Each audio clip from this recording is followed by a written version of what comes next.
ಎಲ್ರಿಗೂ ನಮಸ್ಕಾರ. ಮುಂಜಾನೆಯ ಶುಭಕಾಮನೆಗಳೊಂದಿಗೆ ತಮ್ಮೆಲ್ಲರಿಗೂ ಧರ್ಮ ಜ್ಯೋತಿ ಕಾರ್ಯಕ್ರಮಕ್ಕೆ ಪ್ರೀತಿಪೂರ್ವಕ ಸ್ವಾಗತ ಸುಸ್ವಾಗತ. ನಾನು ದಿವ್ಯಾ ಆಲೂರ್. ಶುಭ ಶುಕ್ರವಾರ, ಅದರಲ್ಲೂ ಶ್ರಾವಣದಲ್ಲಿ ಬರುವಂಥ ಶುಕ್ರವಾರ ಬಹಳಾನೇ ವಿಶೇಷ. ಹಾಗಾಗಿ ವಿಶೇಷ ಮಾಹಿತಿ ಯಾವ ವಿಚಾರವನ್ನು ಹೊತ್ತು ತಂದಿದ್ದಾರೆ ಬನ್ನಿ ಕೇಳೋಣ. ಹೆಸರಾಂತ ಜ್ಯೋತಿಷಿಗಳು, ವೇದಾಗಮ ಪಂಡಿತರು, ಆಧ್ಯಾತ್ಮಿಕ ಚಿಂತಕರು ಆದಂಥ ವಾಚಸ್ಪತಿ ಗುರುಗಳನ್ನ ಕಾರ್ಯಕ್ರಮಕ್ಕೆ ಸ್ವಾಗತಿಸೋಣ.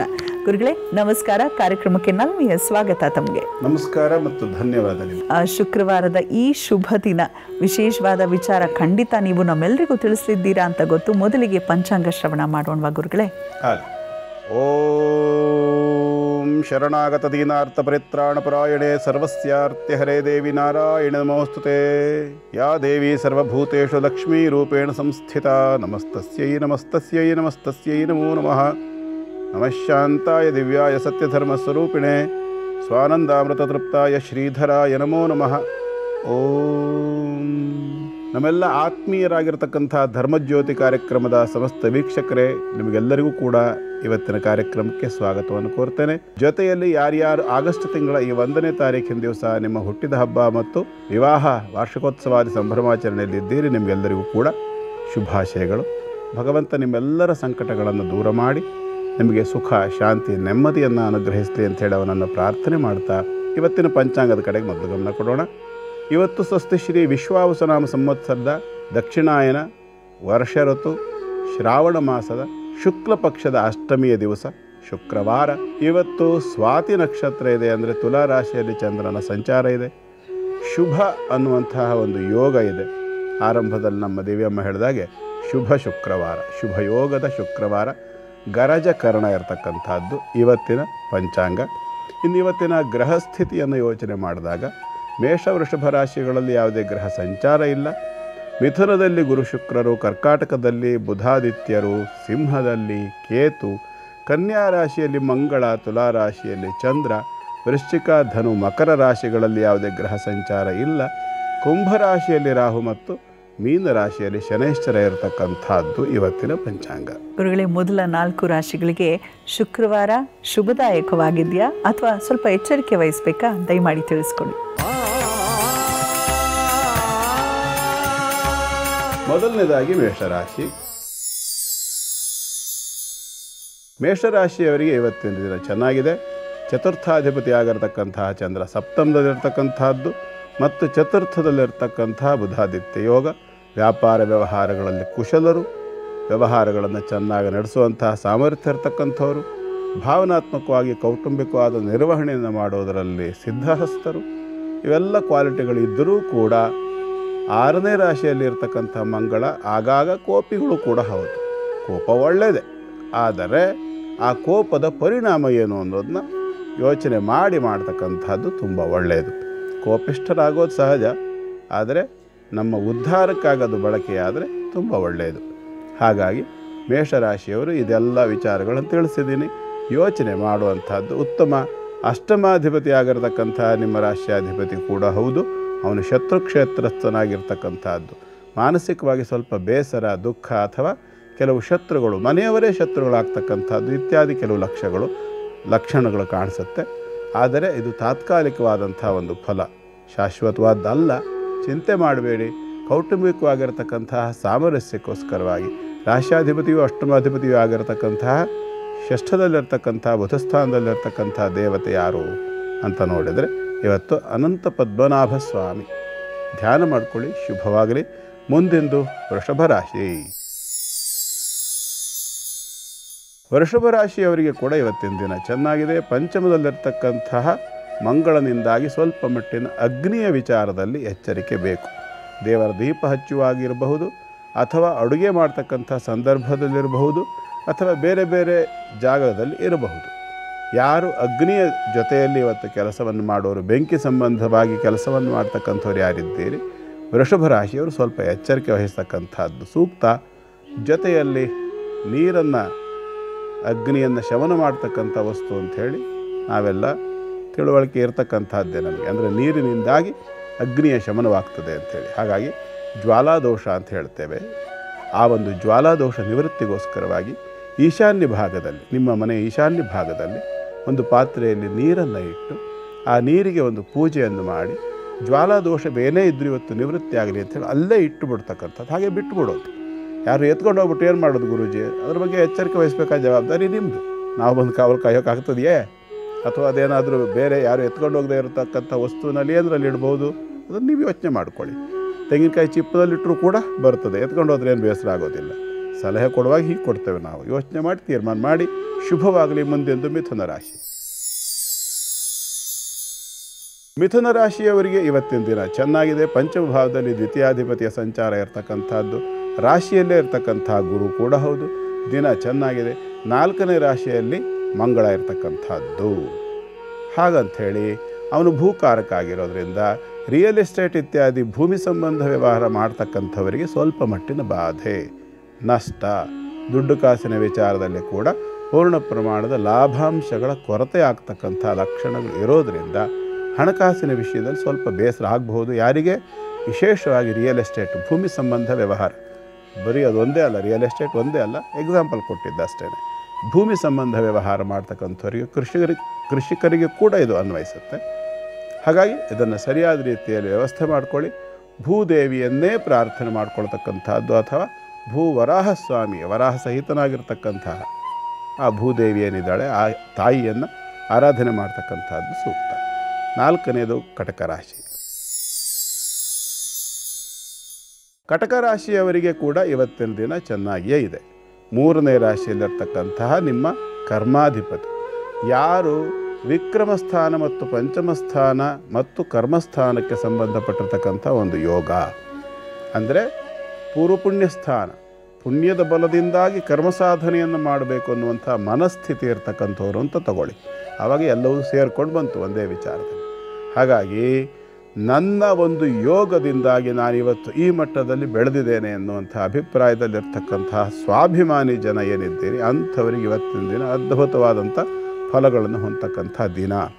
ಆದರೆ ಭಾಗ್ಯದಲ್ಲಿರ್ತಕ್ಕಂತಹ ಶನಿ ಏನು ಮಾಡ್ತಾನೆ ಅಂದರೆ, ಸ್ವಲ್ಪ ದೊಡ್ಡವರಿಂದ ವಯಸ್ಸಿನಲ್ಲಿ ಅಥವಾ ಉದ್ಯೋಗದಲ್ಲಿ ಸ್ಥಾನಮಾನಗಳಲ್ಲಿ ಕೂಡ ಯಾರು ದೊಡ್ಡವರು ಇರ್ತಾರೆ ಅಂಥವರಿಂದ ಸ್ವಲ್ಪ ಪಿನ್ ಮಾಡ್ತಕ್ಕಂಥ ಪ್ರಕ್ರಿಯೆಗಳನ್ನು ಸೂಚಿಸ್ತಾನೆ. ಕರ್ಕಾಟಕ ರಾಶಿಯವರು ಅಂಥವ್ರ ಜೊತೆಗೆ ಸ್ವಲ್ಪ ಪ್ರೀತಿ ವಿಶ್ವಾಸದಿಂದ ವ್ಯವಹರಿಸಿದ ಪಕ್ಷದಲ್ಲಿ ಚಂದ್ರ ನಿಮ್ಮ ರಾಶಿಯಾಧಿಪತಿ. ಹಾಗಾಗಿ ಅವನು 4ನೇ ರಾಶಿಯಲ್ಲಿದ್ದಾಗ ಏನು ಮಾಡಬೇಕು? ವಿಶ್ವಾಸದಿಂದ ವ್ಯವಹರಿಸಬೇಕು. ವಾತ್ಸಲ್ಯದಿಂದ, ಗೌರವದಿಂದ, ಭಕ್ತಿಯಿಂದ ಹಿರಿಯರನ್ನು ಒಲಿಸ್ಕೋಬೇಕು. ಅರ್ಥ ಆಯ್ತಲ್ವಾ? ಕಾರ್ಯವಾಸಿ ಹೇಳ್ತಾರಲ್ಲ, ಹಿರಿಯರನ್ನು ಆ ಲೆಕ್ಕದಲ್ಲಿ ನಾವು ಸೇರ್ಸೋಕೆ ಬರೋಲ್ಲ. ಆದರೆ ಕೆಲವು ಸಂದರ್ಭ ಆ ಒಂದು ಗಾದೆಯನ್ನು ಕೂಡ ಅನುಸರಣೆ ಮಾಡಬೇಕಾಗಿ ಬರುತ್ತೆ ಕೆಲವು ಸಂದರ್ಭದಲ್ಲಿ, ಎಲ್ಲರ ವಿಷಯದಲ್ಲಿ ಅಲ್ಲ. ಈ ಥರದಲ್ಲಿ ನಡ್ಕೊಳ್ಳಿ. ಮತ್ತು ನಿಮ್ಮ ರಾಶಿಯಾಧಿಪತಿ ಆಗಿರ್ತಕ್ಕಂತಹ ಚಂದ್ರನಿಗೆ ಸಂಬಂಧಪಟ್ಟಿರ್ತಕ್ಕಂಥದ್ದು 4ನೇ ರಾಶಿಯಲ್ಲಿರೋದು. ಶ್ರಾವಣ ಮಾಸದಲ್ಲಿ ಶುಕ್ರವಾರಗಳು ಬಹಳನೇ ವಿಶೇಷವಾದ ದಿನಗಳು ಅಂತ ಹೇಳಲಾಗತ್ತೆ. ಅದರಲ್ಲೂ ದೇವಿಯ ಆರಾಧನೆಗೆ ಬಹಳಷ್ಟು ಒಂದು ಒತ್ತನ್ನು ನೀಡಲಾಗತ್ತೆ. ಈ ದಿನ ಯಾವ ದೇವಿ ಕ್ಷೇತ್ರದ ಬಗ್ಗೆ ತಿಳಿಸ್ಲಿದ್ದೀರಾ ಗುರುಗಳೇ? ಅದಕ್ಕೆ ದೇವಿ ಮಹಾತ್ಮೆಯಲ್ಲಿ ಒಂದು ಶ್ಲೋಕ ಬರ್ತದೆ. ನೀವು ಹೇಳಿದ್ರಲ್ಲ, ಶರತ್ಕಾಲೇ ಮಹಾಪೂಜಾ ಕ್ರಿಯತೆಯಾಚ ವಾರ್ಷಿಕಿ ತಸ್ಯಾಂ ಮಮೈತು ಮಹಾತ್ಮ್ಯಂ ಶ್ರುತ್ವಾ ಭಕ್ತಿ ಸಮನ್ವಿತ. ಸಣ್ಣ ಶ್ಲೋಕವೇ ಇದು. ವರ್ಷಕಾಲ ಮತ್ತು ಶರತ್ಕಾಲಗಳಲ್ಲಿ ಶ್ರಾವಣ, ಭಾದ್ರಪದ, ಆಶ್ವೀಜ, ಕಾರ್ತಿಕ್, ಇದನ್ನು ವರ್ಷಕಾಲ ಮತ್ತು ಶರತ್ಕಾಲ ಅಂತ ಹೇಳ್ತಾರೆ.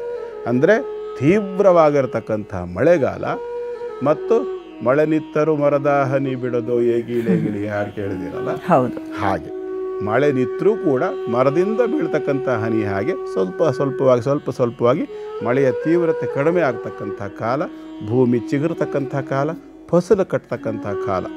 ಗದ್ದೆ, ಹೊಲ ಇತ್ಯಾದಿ ಬೇಸಾಯ ಮಾಡ್ತಕ್ಕಂಥ ಕೃಷಿಕರೇನಿದ್ದಾರೆ ಆ ಕೃಷಿ ಚಟುವಟಿಕೆಗಳು ತೀವ್ರವಾಗಿರ್ತಕ್ಕಂಥ ಕಾಲ. ಇದೇ ಕಾಲ ಶ್ರಾವಣ, ಭಾದ್ರಪದ, ಆಶ್ವೀಜ, ಕಾರ್ತಿಕ, 4 ತಿಂಗಳು. ಈ ಸಂದರ್ಭ ದೇವಿಯ ಆರಾಧನೆಗೆ ಅತ್ಯಂತ ಶ್ರೇಷ್ಠ ಅಂತಕ್ಕಂಥ ಮಾತು ದೇವಿ ಮಹಾತ್ಮೆಯಲ್ಲಿ ಆ ತಾಯಿ ಭಗವತಿ ಮಾರ್ಕಂಡೇಯ ಪುರಾಣ ವ್ಯಕ್ತವಾಗುತ್ತೆ. ಈ ಎಲ್ಲ ವಿಚಾರಗಳು ದೇವಿಯ ಮಹಾತ್ಮೆಯಲ್ಲಿ ಮಾರ್ಕಂಡೇಯ ಪುರಾಣದಲ್ಲಿ ಬರ್ತಕ್ಕಂತಹ ಮನ್ವಂತರಾನುವರ್ಣನೆ ಅನ್ನುವಂಥದ್ರಲ್ಲಿ 8ನೆಯ ಭಾಗದಲ್ಲಿ ಬರ್ತದೆ. ಇದು ಅಲ್ಲಿ ಅತ್ಯಂತ ಸ್ಪಷ್ಟವಾಗಿ ಹೇಳಿದೆ. ಭಗವತಿ ಆ ತಾಯಿ ಏನಿದ್ದಾಳೆ ಜಗದಂಬೆ ಆವಿರ್ಭಾವವನ್ನು ಹೊಂದಿ ಅನೇಕ ದುಷ್ಟ ರಾಕ್ಷಸರನ್ನು ಸಂಹಾರ ಮಾಡ್ತಕ್ಕಂಥ ಒಂದು ಕಥೆ ಬರ್ತದೆ. ಅಲ್ಲಿ ದೇವತೆಗಳು ಅವಳನ್ನು ಸ್ತೋತ್ರ ಮಾಡ್ತಾರೆ. ಬ್ರಾಹ್ಮಿ, ಮಾಹೇಶ್ವರಿ, ಕೌಮಾರಿ, ವೈಷ್ಣವಿ, ವಾರಾಹಿ, ನಾರಸಿಂಹಿ, ಇಂದ್ರಾಣಿ, ಚಾಮುಂಡ, ಹೀಗೆ ಆಕೆಯ ಅಷ್ಟರೂಪಗಳನ್ನು, ಅಷ್ಟಮಾತೃಕೆಯರು, ನಾವೆಲ್ಲ ಕಡೆ ಸಪ್ತಮಾತೃಕೆ ಅಂತಲೇ ಹೇಳ್ತೇವೆ.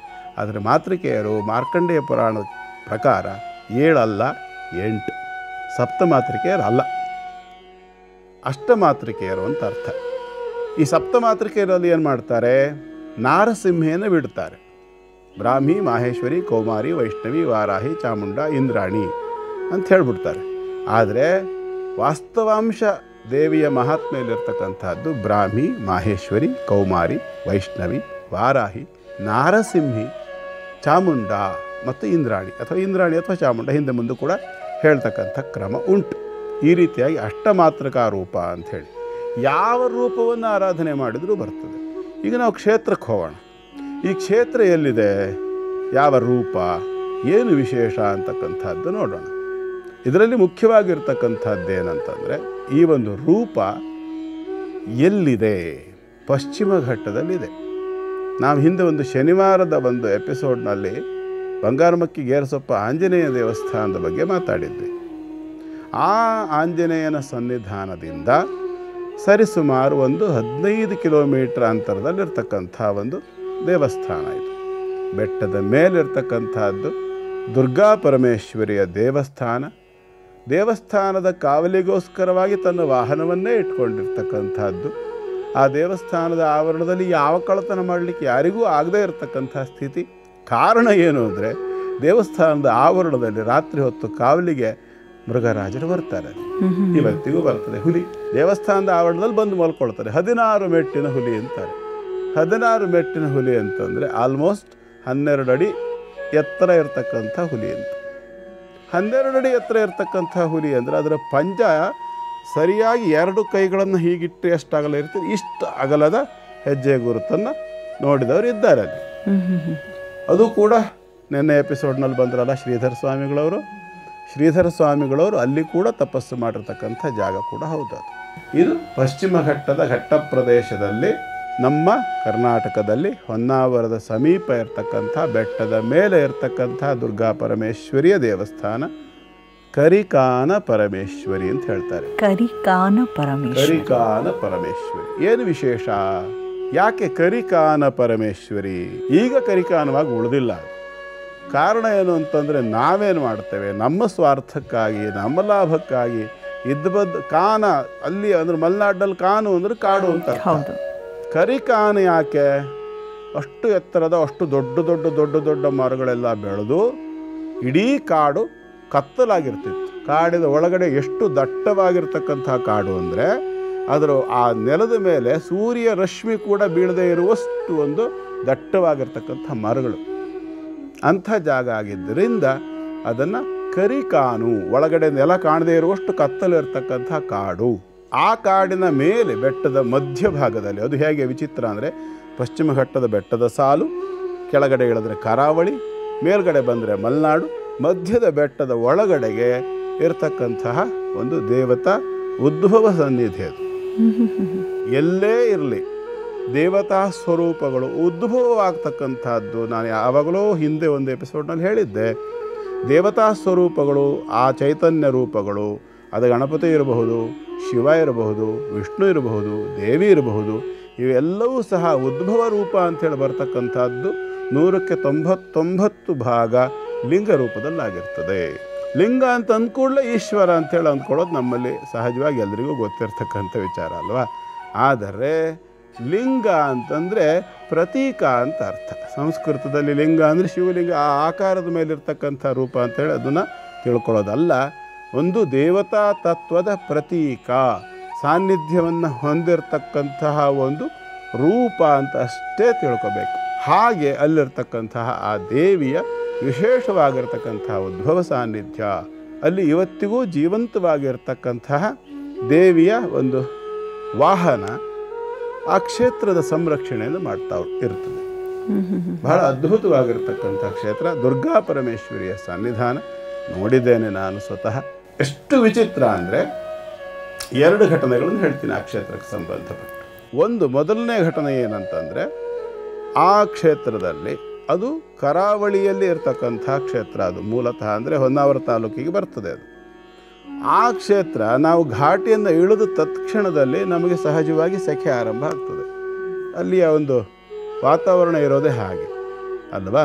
ನಮಗೆ ಮಾಮೂಲಿನಲ್ಲಿ ಬೆಂಗಳೂರಿನಲ್ಲಿ ಎಲ್ಲ ಇರ್ತಕ್ಕಂಥವರಿಗೆ ಎಲ್ಲ ಕಡೆಗೆ ನಮಗೆ ಎಲ್ಲ ಟೈಮ್ನಲ್ಲೂ ನಮಗೊಂದು 22ರಿಂದ 35 ಡಿಗ್ರಿ ಮಧ್ಯದಲ್ಲಿ ಟೆಂಪ್ರೇಚರು, ಸೆಕೆ ಇತ್ಯಾದಿಗಳ ಅನುಭವ ಆಗುತ್ತದೆ.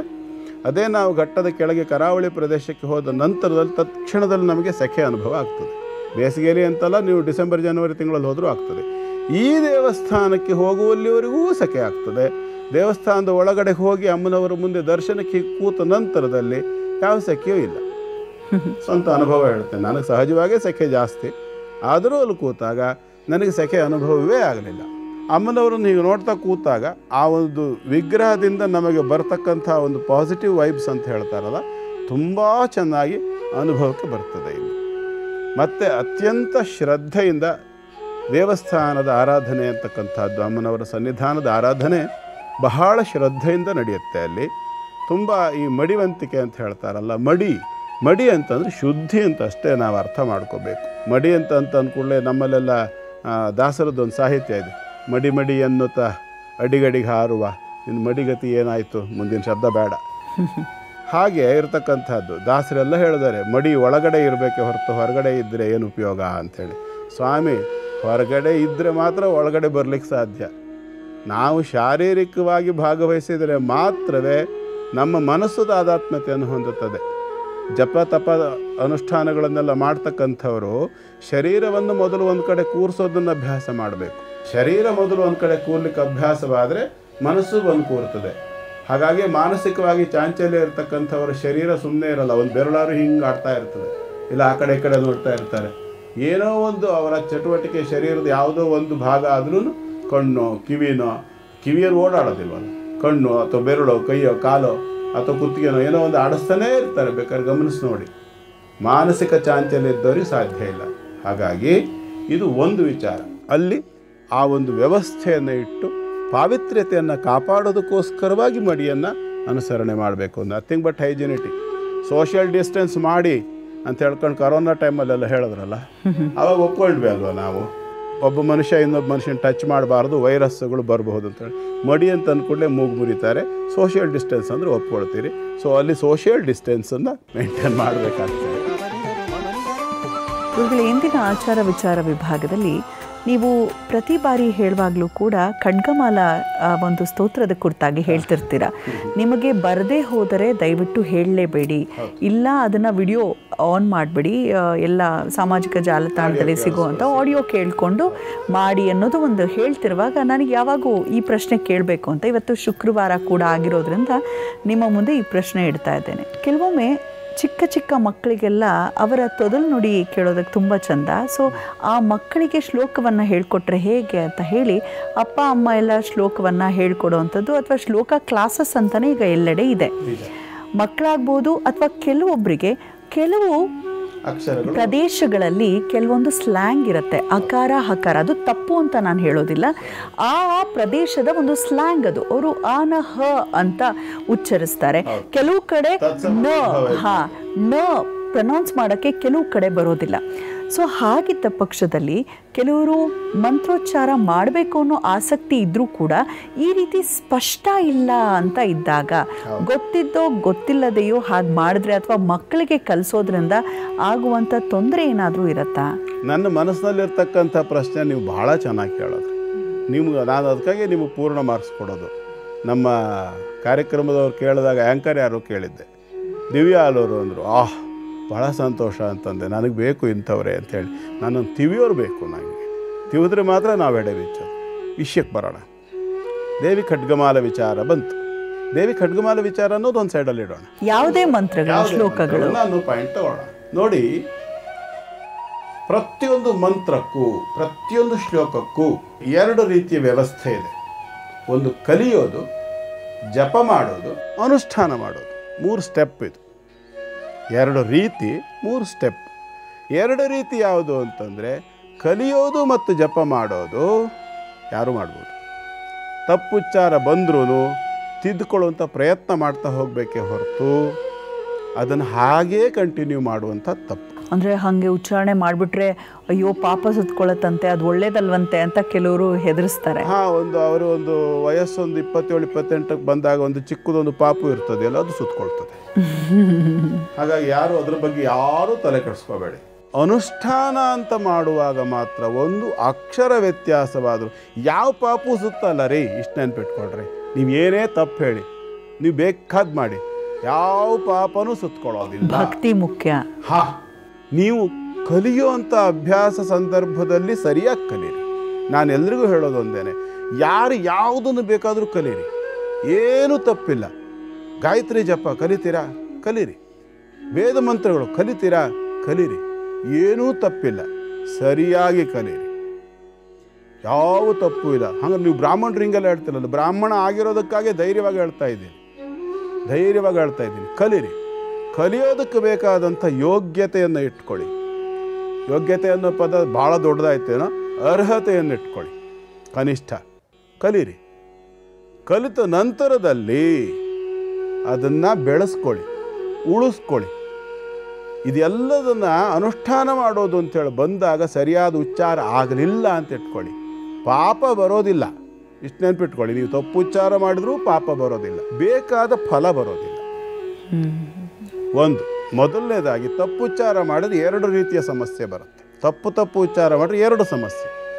ಅನುಷ್ಠಾನದಲ್ಲಿ ನಿತ್ಯಕ್ಕೆ ನೀವು ಹೇಳ್ಕೊಳ್ಳೋದು ಸುಮ್ಮನೆ ಕೂತ್ಕೊಂಡೇನೋ ಹೇಳ್ಕೊಳ್ತೀರಿ, ಏನೂ ತಪ್ಪಿಲ್ಲ. ಲಲಿತಾ ಸಹಸ್ರನಾಮ ಹೇಳ್ಕೊಳ್ಳಿ, ವಿಷ್ಣು ಸಹಸ್ರನಾಮ ಹೇಳ್ಕೊಳ್ಳಿ. ಮಾಂತ್ರಿಕ ವ್ಯವಸ್ಥೆಗೆ ಹೋಗಬೇಡಿ.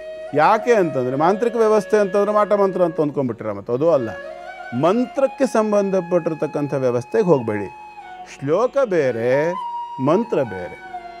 ಮಂತ್ರದಲ್ಲಿ ಪ್ರಸ್ತಾರ ಇರ್ತದೆ, ನಿಮ್ಗೆ ಗೊತ್ತಿಲ್ಲದೆ ಇದ್ರೆ ನಾನು ಹೇಳ್ತೀನಿ, ಅರ್ಥ ಮಾಡ್ಕೊಳ್ಳಿ. ಮಂತ್ರದಲ್ಲಿ ಪ್ರಸ್ತಾರ ಇರ್ತದೆ, ಉಚ್ಚಾರಕ್ಕೆ ಕ್ರಮ ಇರ್ತದೆ, ಛಂದಸ್ಸು ಇರ್ತದೆ. ಛಂದಸ್ಸು ಅಂತಂದರೆ ಅದಕ್ಕೆ ಹಾಕಿರ್ತಕ್ಕಂಥ ಒಂದು ವ್ಯವಸ್ಥೆ. ಅಕ್ಷರಗಳು ಇಂತಿಷ್ಟೇ ಇರಬೇಕು, ಇಂಥಲ್ಲಿ ಅಕ್ಷರವನ್ನು ಒತ್ತಿ ಹೇಳಬೇಕು, ತೇಲಿಸಿ ಹೇಳಬೇಕು, ಹಾರಿಸಿ ಹೇಳಬೇಕು, ಜಗ್ಗಿ ಹೇಳಬೇಕು, ಎಳೆದು ಹೇಳಬೇಕು. ತುಂಬ ವಿಚಿತ್ರವಾಗಿರ್ತಕ್ಕಂಥ ಒಂದು ವ್ಯವಸ್ಥೆ. ಹಾಗಾಗಿ ಅದ್ರ ಬಗ್ಗೆ ಗೊತ್ತಿಲ್ಲ ಅಂದರೆ ದಯವಿಟ್ಟು ಮಾಡಬೇಡಿ. ಯಾಕೆ? 2 ಕಾರಣ. ಮೊದಲನೇದಾಗಿ ಅದರಿಂದ ನಿಮಗೆ ಬೇಕಾಗಿರ್ತಕ್ಕಂಥ ಫಲ ಬರೋದಿಲ್ಲ, ಒಂದು. ಎರಡನೇದಾಗಿ ಆ ಮಂತ್ರಕ್ಕೆ ಒಂದು ಶಕ್ತಿ ಉತ್ಪತ್ತಿ ಮಾಡ್ತಕ್ಕಂಥ ಸಾಮರ್ಥ್ಯ ಇರ್ತದೆ. ಪ್ರತಿಯೊಂದು ಮಂತ್ರಕ್ಕೂ ಸಹ ಒಂದು ಶಕ್ತಿಯನ್ನು ಉತ್ಪತ್ತಿ ಮಾಡುವಂತಹ ಸಾಮರ್ಥ್ಯ ಇರ್ತದೆ. ಅದಕ್ಕಾಗಿ ಆ ಮಂತ್ರಗಳನ್ನು ಹೇಳಿ ಹೋಮ ಮಾಡಬೇಕು ಅಂತ ಹೇಳೋದು ಯಾಕೆ? ಹೋಮ ಅಂತಂದರೆ ಬೆಂಕಿಯಲ್ಲಿ ಆಹುತಿಯನ್ನು ಕೊಡುವುದರಿಂದ ಶಕ್ತಿ ಉತ್ಪತ್ತಿ ಆಗ್ತದೆ. ನಮಗೆಲ್ಲರಿಗೂ ಗೊತ್ತು, ಪ್ರಕೃತಿಯಲ್ಲಿ 4 ರೀತಿಯ ಶಕ್ತಿಗಳು ಉತ್ಪತ್ತಿ ಆಗುತ್ತೆ. ಶಕ್ತಿಯ ಮೂಲ ಸ್ಥಾನಗಳು 4: ಸೂರ್ಯ, ಬೆಂಕಿ, ನೀರು, ಗಾಳಿ. ಈ 4ರಿಂದ ಶಕ್ತಿ ಉತ್ಪತ್ತಿ ಆಗುತ್ತೆ, ನಮಗೆ ಚೆನ್ನಾಗಿ ಗೊತ್ತು. ಹಾಗಾಗಿ ಹೋಮದಲ್ಲಿ ಆಹುತಿ ಕೊಡೋದು ಯಾಕೆ ಅಂದರೆ ಶಕ್ತಿಯ ಉತ್ಪತ್ತಿಗಾಗಿ, ಅದನ್ನು ನಾವು ರಿಸೀವ್ ಮಾಡ್ಕೊಳ್ಳೋದಕ್ಕಾಗಿ. ತಪ್ಪು ಮಾಡಿದ್ರೆ ಅದರಿಂದ ಫಲ ಇಲ್ಲ, ಒಂದು. ಎರಡನೇದಾಗಿ ತಪ್ಪು ಮಾಡಿದಾಗ ಬೇಕಾದ ಫಲ ಸಿಗೋದಿಲ್ಲ ಅನ್ನೋದು ಒಂದು ಕಡೆಗಾದರೆ ಅದರಿಂದ ನೆಗೆಟಿವ್ ಫಲಗಳು ಸಿಗ್ಬೋದು. ಅದಕ್ಕೆ ಸಂಸ್ಕೃತದಲ್ಲಿ ಚಿಂತ ಅಂಥೇಳಿ ಒಂದು ಶಬ್ದ ಇದೆ. ಚೀ ಬರೆದು ಮೇಲೊಂದು ಚುಕ್ಕಿ ಕೊಟ್ಟು ತಾ ಬರೀತಾರೆ ಸಂಸ್ಕೃತದಲ್ಲಿ. ಆ ಚುಕ್ಕಿ ತೆಗೆದ್ರೆ ಏನಾಗುತ್ತೆ? ಆಗುತ್ತಲ್ಲ. ಚಿಂತಾದಲ್ಲಿ ಮೇಲಿರೋ ಚುಕ್ಕಿ ತೆಗೆದ್ರೆ ಚಿತ ಆಗುತ್ತೆ. ಚಿಂತ ಮತ್ತು ಚಿತಾಗ ಅರ್ಥ ವ್ಯತ್ಯಾಸ ಅಂತೂ ನಮ್ಮ ಜನರಿಗೆ ತಕ್ಷಣ ಆಗೋಗುತ್ತೆ. ಚಿತೆ ಅಂದರೆ ಏನು ಗೊತ್ತು, ಚಿಂತೆ ಅಂದರೆ ಏನು ಗೊತ್ತು. ಸಣ್ಣ ಚುಕ್ಕಿ. ಚಿಂತಾಯಾಶ್ಚ ಚಿತಾಯಾಶ್ಚ ಬಿಂದು ಮಾತ್ರ ವಿಶೇಷತಃ ಚಿತಾದಹತಿ ನಿರ್ಜೀವಂ ಚಿಂತಾದಹತಿ ಜೀವನಂ ಅಂತೇಳಿ ಹೇಳುತ್ತೆ. ಹಾಗಾಗಿ ಸಂಸ್ಕೃತ ಮಂತ್ರಗಳನ್ನು ಕಲಿಯೋದ್ರಲ್ಲಿ ತಪ್ಪಿಲ್ಲ, ಜಪ ಮಾಡೋದ್ರಲ್ಲಿ ತಪ್ಪಿಲ್ಲ, ಯಾವುದೇ ರೀತಿಯ ತಪ್ಪಿಲ್ಲ. ಯಾವ ಜಾತಿಯವರು, ಜಾತಿ ಮತ ಪಂಥ ಸಂಬಂಧವೇ ಇಲ್ಲ. ಕಲಿಯೋದಕ್ಕೆ ಬೇಕಾಗಿರ್ತಕ್ಕಂಥದ್ದು 2. ಮೊದಲನೇದು ಅರ್ಹತೆ, ಮತ್ತೊಂದು ನಂಬಿಕೆ. ಅದರಲ್ಲಿ ನಿಮಗೆ ಸರಿಯಾಗಿ ಕಲಿತು ಅದನ್ನು ನಡೆಸ್ಕೊಂಡು ಹೋಗ್ತಕ್ಕಂಥ ಅರ್ಹತೆ ಇದ್ದರೆ ಖಂಡಿತ ಕಲೀರಿ. ಇದರಿಂದ ನಾನು ಉದ್ಧಾರ ಆಗ್ತೇನೆ ಅನ್ನುವಂಥ ನಂಬಿಕೆ ಇದ್ರೂ ಕಲೀರಿ. ತಪ್ಪು ಉಚ್ಚಾರ ಮಾಡಿದಾಗ ಮಾತ್ರ ಅದರಿಂದ ನಿಮಗೆ ಯಾವ ಫಲವೂ ಸಿಗೋದಿಲ್ಲ. ಬದಲಾಗಿ ತೀವ್ರವಾದ ಅನುಷ್ಠಾನವನ್ನು ನೀವು ತಪ್ಪಾಗಿ ಮಾಡಿದಾಗ ಫಲ ಸಿಗಬೇಕಾದ ಜಾಗದಲ್ಲಿ ಬಹುಶಃ ಯಾರೋ ಒಬ್ಬರಿಗೆ ರಾಮ ರಾಮ ಅಂತ ಹೇಳೋಕೆ ಬರ್ತಿರ್ಲಿಲ್ಲ ಅಂತ ಹೇಳಿ ಮರಾಮ ಹೇಳು ಅಂತ ಹೇಳಿದ್ರಲ್ಲ, ಹಾಗಾಯಿತು. ಸೊ ಇವತ್ತಿನ ಆಚಾರ ವಿಚಾರ ವಿಭಾಗದಲ್ಲಿ ನಾವಂತೂ ಒಂದನ್ನು ತಿಳಿದುಕೊಂಡ್ವಿ. ಬಹಳಷ್ಟು ಜನರ ಮನಸ್ಸಿನಲ್ಲಿ ಒಂದು ಭಯ ಇತ್ತು. ಅಯ್ಯೋ, ದೇವರ ಮುಂದೆ ಹೇಳ್ಕೊಳ್ಳುವಂಥ ಶ್ಲೋಕಗಳು, ಮಂತ್ರಗಳಲ್ಲಿ ಉಚ್ಚಾರಣೆ ಏನಾದರೂ ತಪ್ಪಾದರೆ ಏನಾದರೂ ಶಾಪ ಏನಾದರೂ ಸಿಕ್ಬಿಡುತ್ತಾ ಅಂತ. ಅದಕ್ಕೆ ಗುರುಗಳು ಹೇಳಿದ್ದಾರೆ, ಭಕ್ತಿ ಶ್ರೇಷ್ಠ, ಅನುಷ್ಠಾನಕ್ಕೆ ಇಳಿಬೇಡಿ, ಆದರೆ ದೇವರ ಮುಂದೆ ಹೇಳ್ಕೊಳ್ಳೋದ್ರಲ್ಲಿ ಏನೂ ಪ್ರಾಬ್ಲಮ್ ಆಗೋದಿಲ್ಲ ಅಂತ. ಒಂದು ವಿಷಯ ಹೇಳ್ಬಿಡ್ತೀನಿ, ಭಕ್ತಿ ಶ್ರೇಷ್ಠ ಅನ್ನೋದ್ರಲ್ಲಿ ಎರಡು ಮಾತಿಲ್ಲ, ಆಯ್ತಲ್ಲ. ಒಂದು ಪಾಯಿಂಟ್, ನೀವು ಭಕ್ತಿಯಿಂದ ಒಂದು ಆರಾಧನೆ ಮಾಡುವಾಗ ಯಾವ ಶ್ಲೋಕನೂ ಬೇಡವಾ, ಕೃಷ್ಣ ಕೃಷ್ಣ ಹೇಳಿ, ರಾಮ ರಾಮ ಹೇಳಿ, ಶಿವ ಶಿವ ಹೇಳಿ. ನೀವು ಯಾವ ದೇವರನ್ನ ಆರಾಧನೆ ಮಾಡ್ತೀರೋ ಬರೀ ಅವನು 2 ಅಕ್ಷರದ ಅವನ ಹೆಸರು ಹೇಳಿ, ಶಿವ ಶಿವ ಹೇಳೋಕ್ಕೆ ಏನು ಕಷ್ಟ?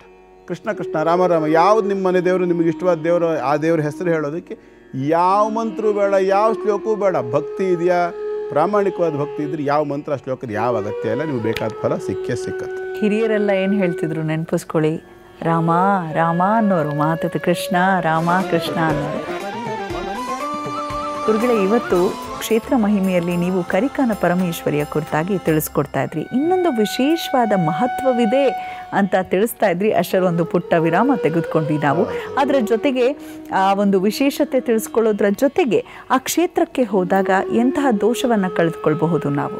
ಮೊದಲು ದೋಷ ಪರಿಹಾರ ತಗೊಂಡು ಆ ಮಹತ್ವದ ಬಗ್ಗೆ ಹೇಳ್ತೀನಿ, ಯಾಕೆಂದ್ರೆ ಜನರ ಕ್ಯೂರಿಯಾಸಿಟಿ ಉಳಿಲಿ. ಬೆಚ್ಚಿ ಬೀಳಿಸ್ತಕ್ಕಂಥ ವಿಷಯ ಅದು. ಎರಡನೇ ಮಹತ್ವದ ಬಗ್ಗೆ ನಾನು ಹೇಳ್ತೀನಲ್ಲ, ಅದು ಬೆಚ್ಚಿ ಬೀಳಿಸೋ ವಿಷಯ ಅದು.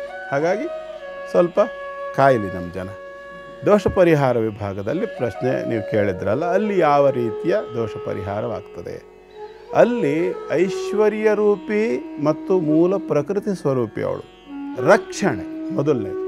ಯಾರಿಗೆ ಶತ್ರುಗಳಿಂದ ಬಾಧೆ ಬಂದಿದೆ, ಯಾರಿಗೆ ನಿಜವಾಗಿ ಸಮಸ್ಯೆಗಳು ಬರ್ತಾ ಇದೆ, ಇವರು ನಾವು ಸರಿಯಾಗಿದ್ದೇವೆ ಆದರೂ ಅವರಿಂದ ನಮಗೆ ತೊಂದರೆಗಳು ಬರ್ತಿದೆ, ನಾವೇನೂ ತಪ್ಪು ಮಾಡದಿದ್ರೂ ನಮಗೆ ತೊಂದರೆ ಮಾಡ್ತಿದ್ದಾರೆ, ನಾವು ನಿರುಪದ್ರವಿಗಳು ಅನ್ನುವಂತಹ ಸಂದರ್ಭದಲ್ಲಿ, ನಿರಪರಾಧಿಗಳು ಅನ್ನುವಂತಹ ಸಂದರ್ಭದಲ್ಲಿ ಅಲ್ಲಿ ಹೋಗಿ ಹಸಿರು ಬಣ್ಣದ ಸೀರೆ ಉಡಿ ತುಂಬತಕ್ಕಂಥ ವ್ಯವಸ್ಥೆಯನ್ನು ಮಾಡಿ ತೆಂಗಿನಕಾಯಿಯನ್ನು ಸಮರ್ಪಣೆ ಮಾಡುವುದರಿಂದ ಪೂರ್ಣವಾಗಿರತಕ್ಕಂಥ ರಕ್ಷಣೆ ಅಮ್ಮನವರ ಕಡೆಯಿಂದ ಸಿಗ್ತದೆ. ಒಂದು. ಎರಡನೇದು ಸಂತಾನೋತ್ಪತ್ತಿ. ಸಂತಾನಕ್ಕೋಸ್ಕರವಾಗಿ ವಿಶೇಷವಾಗಿ ಹೆಣ್ಣು ಮಕ್ಕಳಿಗೆ ಮಾತ್ರ, ಯಾರಲ್ಲಿ ಹೆಣ್ಣು ಮಕ್ಕಳಲ್ಲಿ ಬಂಜೆತನ ಇತ್ಯಾದಿ ಸಮಸ್ಯೆಗಳು ಉಂಟು ಅಂಥವರು ಅಲ್ಲಿ ಹೋಗಿ ಅನುಗ್ರಹವನ್ನು ಪಡೆದು ಬಂದ ಪಕ್ಷದಲ್ಲಿ ಇದೇ ಕ್ರಮ ಒಂದೇ. ಹಸಿರು ಬಣ್ಣದ ಬಟ್ಟೆ, ರೇಷ್ಮೆ ಅಥವಾ ಶುದ್ಧ ಕಾಟನ್ ಬಟ್ಟೆ, ಬೇರೆ ಬಟ್ಟೆಗಳನ್ನು ಅಲ್ಲಿ ಸ್ವೀಕಾರ ಮಾಡೋದಿಲ್ಲ, ನೆನಪಿರಲಿ. ಹಸಿರು ಬಣ್ಣದ ಬಟ್ಟೆ ಜೊತೆಯಲ್ಲಿ ಉಡಿ ತುಂಬತಕ್ಕಂಥ ಸಾಮಗ್ರಿಗಳ ಜೊತೆಯಲ್ಲಿ ರಕ್ಷಣೆ ಉದ್ದೇಶ ಇರತಕ್ಕಂಥವರು 2 ತೆಂಗಿನಕಾಯಿಯನ್ನು ಸಮರ್ಪಣೆ ಮಾಡಬೇಕು. ಸಂತತಿಯ ಅಪೇಕ್ಷೆ ಇರತಕ್ಕಂಥವರು 5 ತೆಂಗಿನಕಾಯಿಯ ಸಮರ್ಪಣೆಯನ್ನು ಮಾಡಬೇಕು. ಮೂರನೇದು, ಋಣಬಾಧೆ ಇದೆ, ನಮಗೆ ತುಂಬ ದುಡ್ಡು ಕಾಸಿಗೆ ತೊಂದರೆ ಇದೆ, ಬಹಳ ಕಷ್ಟ ಆಗ್ತಿದೆ, ನಮಗೆ ಏನು ಕೆಲಸ ಮಾಡಿದ್ರೂ ಕೈ ಹತ್ತಾ ಇಲ್ಲ, ಎಲ್ಲ ಕಡೆ ಫೇಲ್ಯೂರ್ ಆಗ್ತಿದ್ದೀವಿ ಅಂತಕ್ಕಂಥ ಫೀಲಿಂಗ್ ಇರ್ತಕ್ಕಂಥವರು ಕೂಡ, ಅಥವಾ ನಿಜವಾಗಿ ಆ ಒಂದು ಸಮಸ್ಯೆಯಲ್ಲಿ ಇದ್ದವರು ಕೂಡ ಅಲ್ಲಿ ಹೋಗಿ ಸೇಮ್ ಇದೇ ಪ್ರೊಸೀಜರು. ತೆಂಗಿನಕಾಯಿ ಸಂಖ್ಯೆ ವ್ಯತ್ಯಾಸ. ತೆಂಗಿನಕಾಯಿ ಸಂಖ್ಯೆ ಎಷ್ಟು ಅಂತಂದ್ರೆ 11 ಅಥವಾ 9 ಅಥವಾ 11, ನಿಮ್ಮ ಅನುಕೂಲಕ್ಕೆ ತಕ್ಕಂತೆ, ನಿಮ್ಮ ಪರಿಸ್ಥಿತಿಗೆ ತಕ್ಕಂತೆ. ತೀವ್ರತರವಾಗಿರ್ತಕ್ಕಂಥ ಸಮಸ್ಯೆ ಇದ್ದ ಪಕ್ಷದಲ್ಲಿ ತೆಂಗಿನಕಾಯಿ ಸಂಖ್ಯೆ 9 ಆಗುತ್ತೆ. ಅದೇ ಸ್ವಲ್ಪ ಪರವಾಗಿಲ್ಲ, ಇನ್ನೂ ಸ್ವಲ್ಪ ಇಂಪ್ರೂವ್ಮೆಂಟ್ ಆಗಬೇಕು ನಮಗೆ ಅನ್ನೋರು 11 ಕೊಡಬೇಕು. ಇದು ರಿವರ್ಸಲ್ಲಿದೆ ನೋಡಿ, ಇದು ವಿಚಿತ್ರ. ಈ ರೀತಿಯಲ್ಲಿ ಅಲ್ಲಿ ಅದನ್ನು ಸಮರ್ಪಣೆ ಮಾಡಿ ಬಂದ ಪಕ್ಷದಲ್ಲಿ ಒಂದು ರೀತಿಯಲ್ಲಿ ಅಂದರೆ ಹರಕೆ ಅಲ್ಲ ಅದು, ನೆನ್ಪಿಟ್ಕೊಳ್ಳಿ. ಯಾವುದೇ ದೇವಸ್ಥಾನದಲ್ಲಿ ಹರಕೆ ಮಾಡ್ಕೊಂಡು ಬಂದು ಏನೋ ಒಂದು ಆದ ನಂತರದಲ್ಲಿ ನಾನು ಒಪ್ಪಿಸ್ತೀನಿ ಅಂತ ಅಂದ್ಕೊಳ್ಳೋದ್ರ ವಿರೋಧಿ ನಾನು ಅದನ್ನು ಒಪ್ಪುವಂಥವನಲ್ಲ. ನಿಮಗೆ ಯಾವುದೋ ಒಂದನ್ನು ಅಥವಾ ನನಗೆ ಯಾವುದೋ ಒಂದನ್ನು ದೇವರಿಗೆ ಸಮರ್ಪಣೆ ಮಾಡಬೇಕು, ಏನೋ ಒಂದು ಪ್ರಾಪ್ತಿ ಬೇಕು ಅಂದರೆ ನಾನು ಹೋಗಿ ಏನು ಕೊಡಬೇಕು ಅಂತ ಅನ್ನಿಸ್ತದೆ ಅದನ್ನು ಒಪ್ಪಿಸ್ಬಿಡ್ತೀನಿ. ನಾನು ಹರಕೆ ಮಾಡಿಕೊಂಡು ನೀನು ನನಗೆ ಇದನ್ನು ಮಾಡಿಕೊಡು, ನಾನು ಆಮೇಲೆ ನಿನಗೆ ಅದನ್ನು ಮಾಡಿಕೊಡ್ತೀನಿ. ಈ ಥರ ಯಾವುದೋ ಒಂದು ಸಿನಿಮಾದಲ್ಲಿ ಒಂದು ಡೈಲಾಗ್ ಇದೆಯಲ್ಲ, ಎಕ್ಸ್ಚೇಂಜ್ ಆಫರ್ ಇಟ್ಟಿದ್ದಾನ ದೇವರು ಅಂಥೇಳಿ. ಆದರೆ ಆ ಡೈಲಾಗ್ ಹಾಕಿರ್ತಕ್ಕಂಥ ಬೃಹಸ್ಪತಿಗೆ ಒಂದು ಮಾತು ಹೇಳ್ತೀನಿ, ದೇವ್ರ ಮುಂದೆ ಎಕ್ಸ್ಚೇಂಜ್ ಆಫರೇ ಇರೋದು, ನೀವು ತಿಳ್ಕೊಂಡಿರೋ ಥರದಲ್ಲಿರ್ತಕ್ಕಂಥ ಎಕ್ಸ್ಚೇಂಜ್ ಆಫರ್ ಅಲ್ಲ. ಭಗವಂತನ ಮುಂದೆ ಹರಕೆ ಅರ್ಪಣೆ ಮಾಡೋದಿರ್ಬೋದು, ಕಾಣಿಕೆ ಅರ್ಪಣೆ ಮಾಡೋದಿರ್ಬೋದು, ಅದು ಹಿಂದಿನ ಉದ್ದೇಶ ಏನು, ನಮಗಿರ್ತಕ್ಕಂಥ ಯಾವುದೋ ಒಂದು ಸಮಸ್ಯೆ ಅಂತಕ್ಕಂಥದ್ದು ನಿವೃತ್ತಿ ಆಗಲಿ ಅಂಥೇಳಿ ನಾನು ಸಂಪಾದನೆ ಮಾಡಿರ್ತಕ್ಕಂತಹ ವಸ್ತುವಿನಿಂದ, ದ್ರವ್ಯದಿಂದ, ದುಡ್ಡಿನಿಂದ ಯಾವುದೋ ಒಂದು ವಸ್ತುವನ್ನು ನಾನು ಅದರ ಬದಲಾವಣೆ ರೂಪದಲ್ಲಿ ಎಕ್ಸ್ಚೇಂಜ್ ಆಫರ್ ಅಲ್ಲ, ಅದು ಪೆನಾಲ್ಟಿ.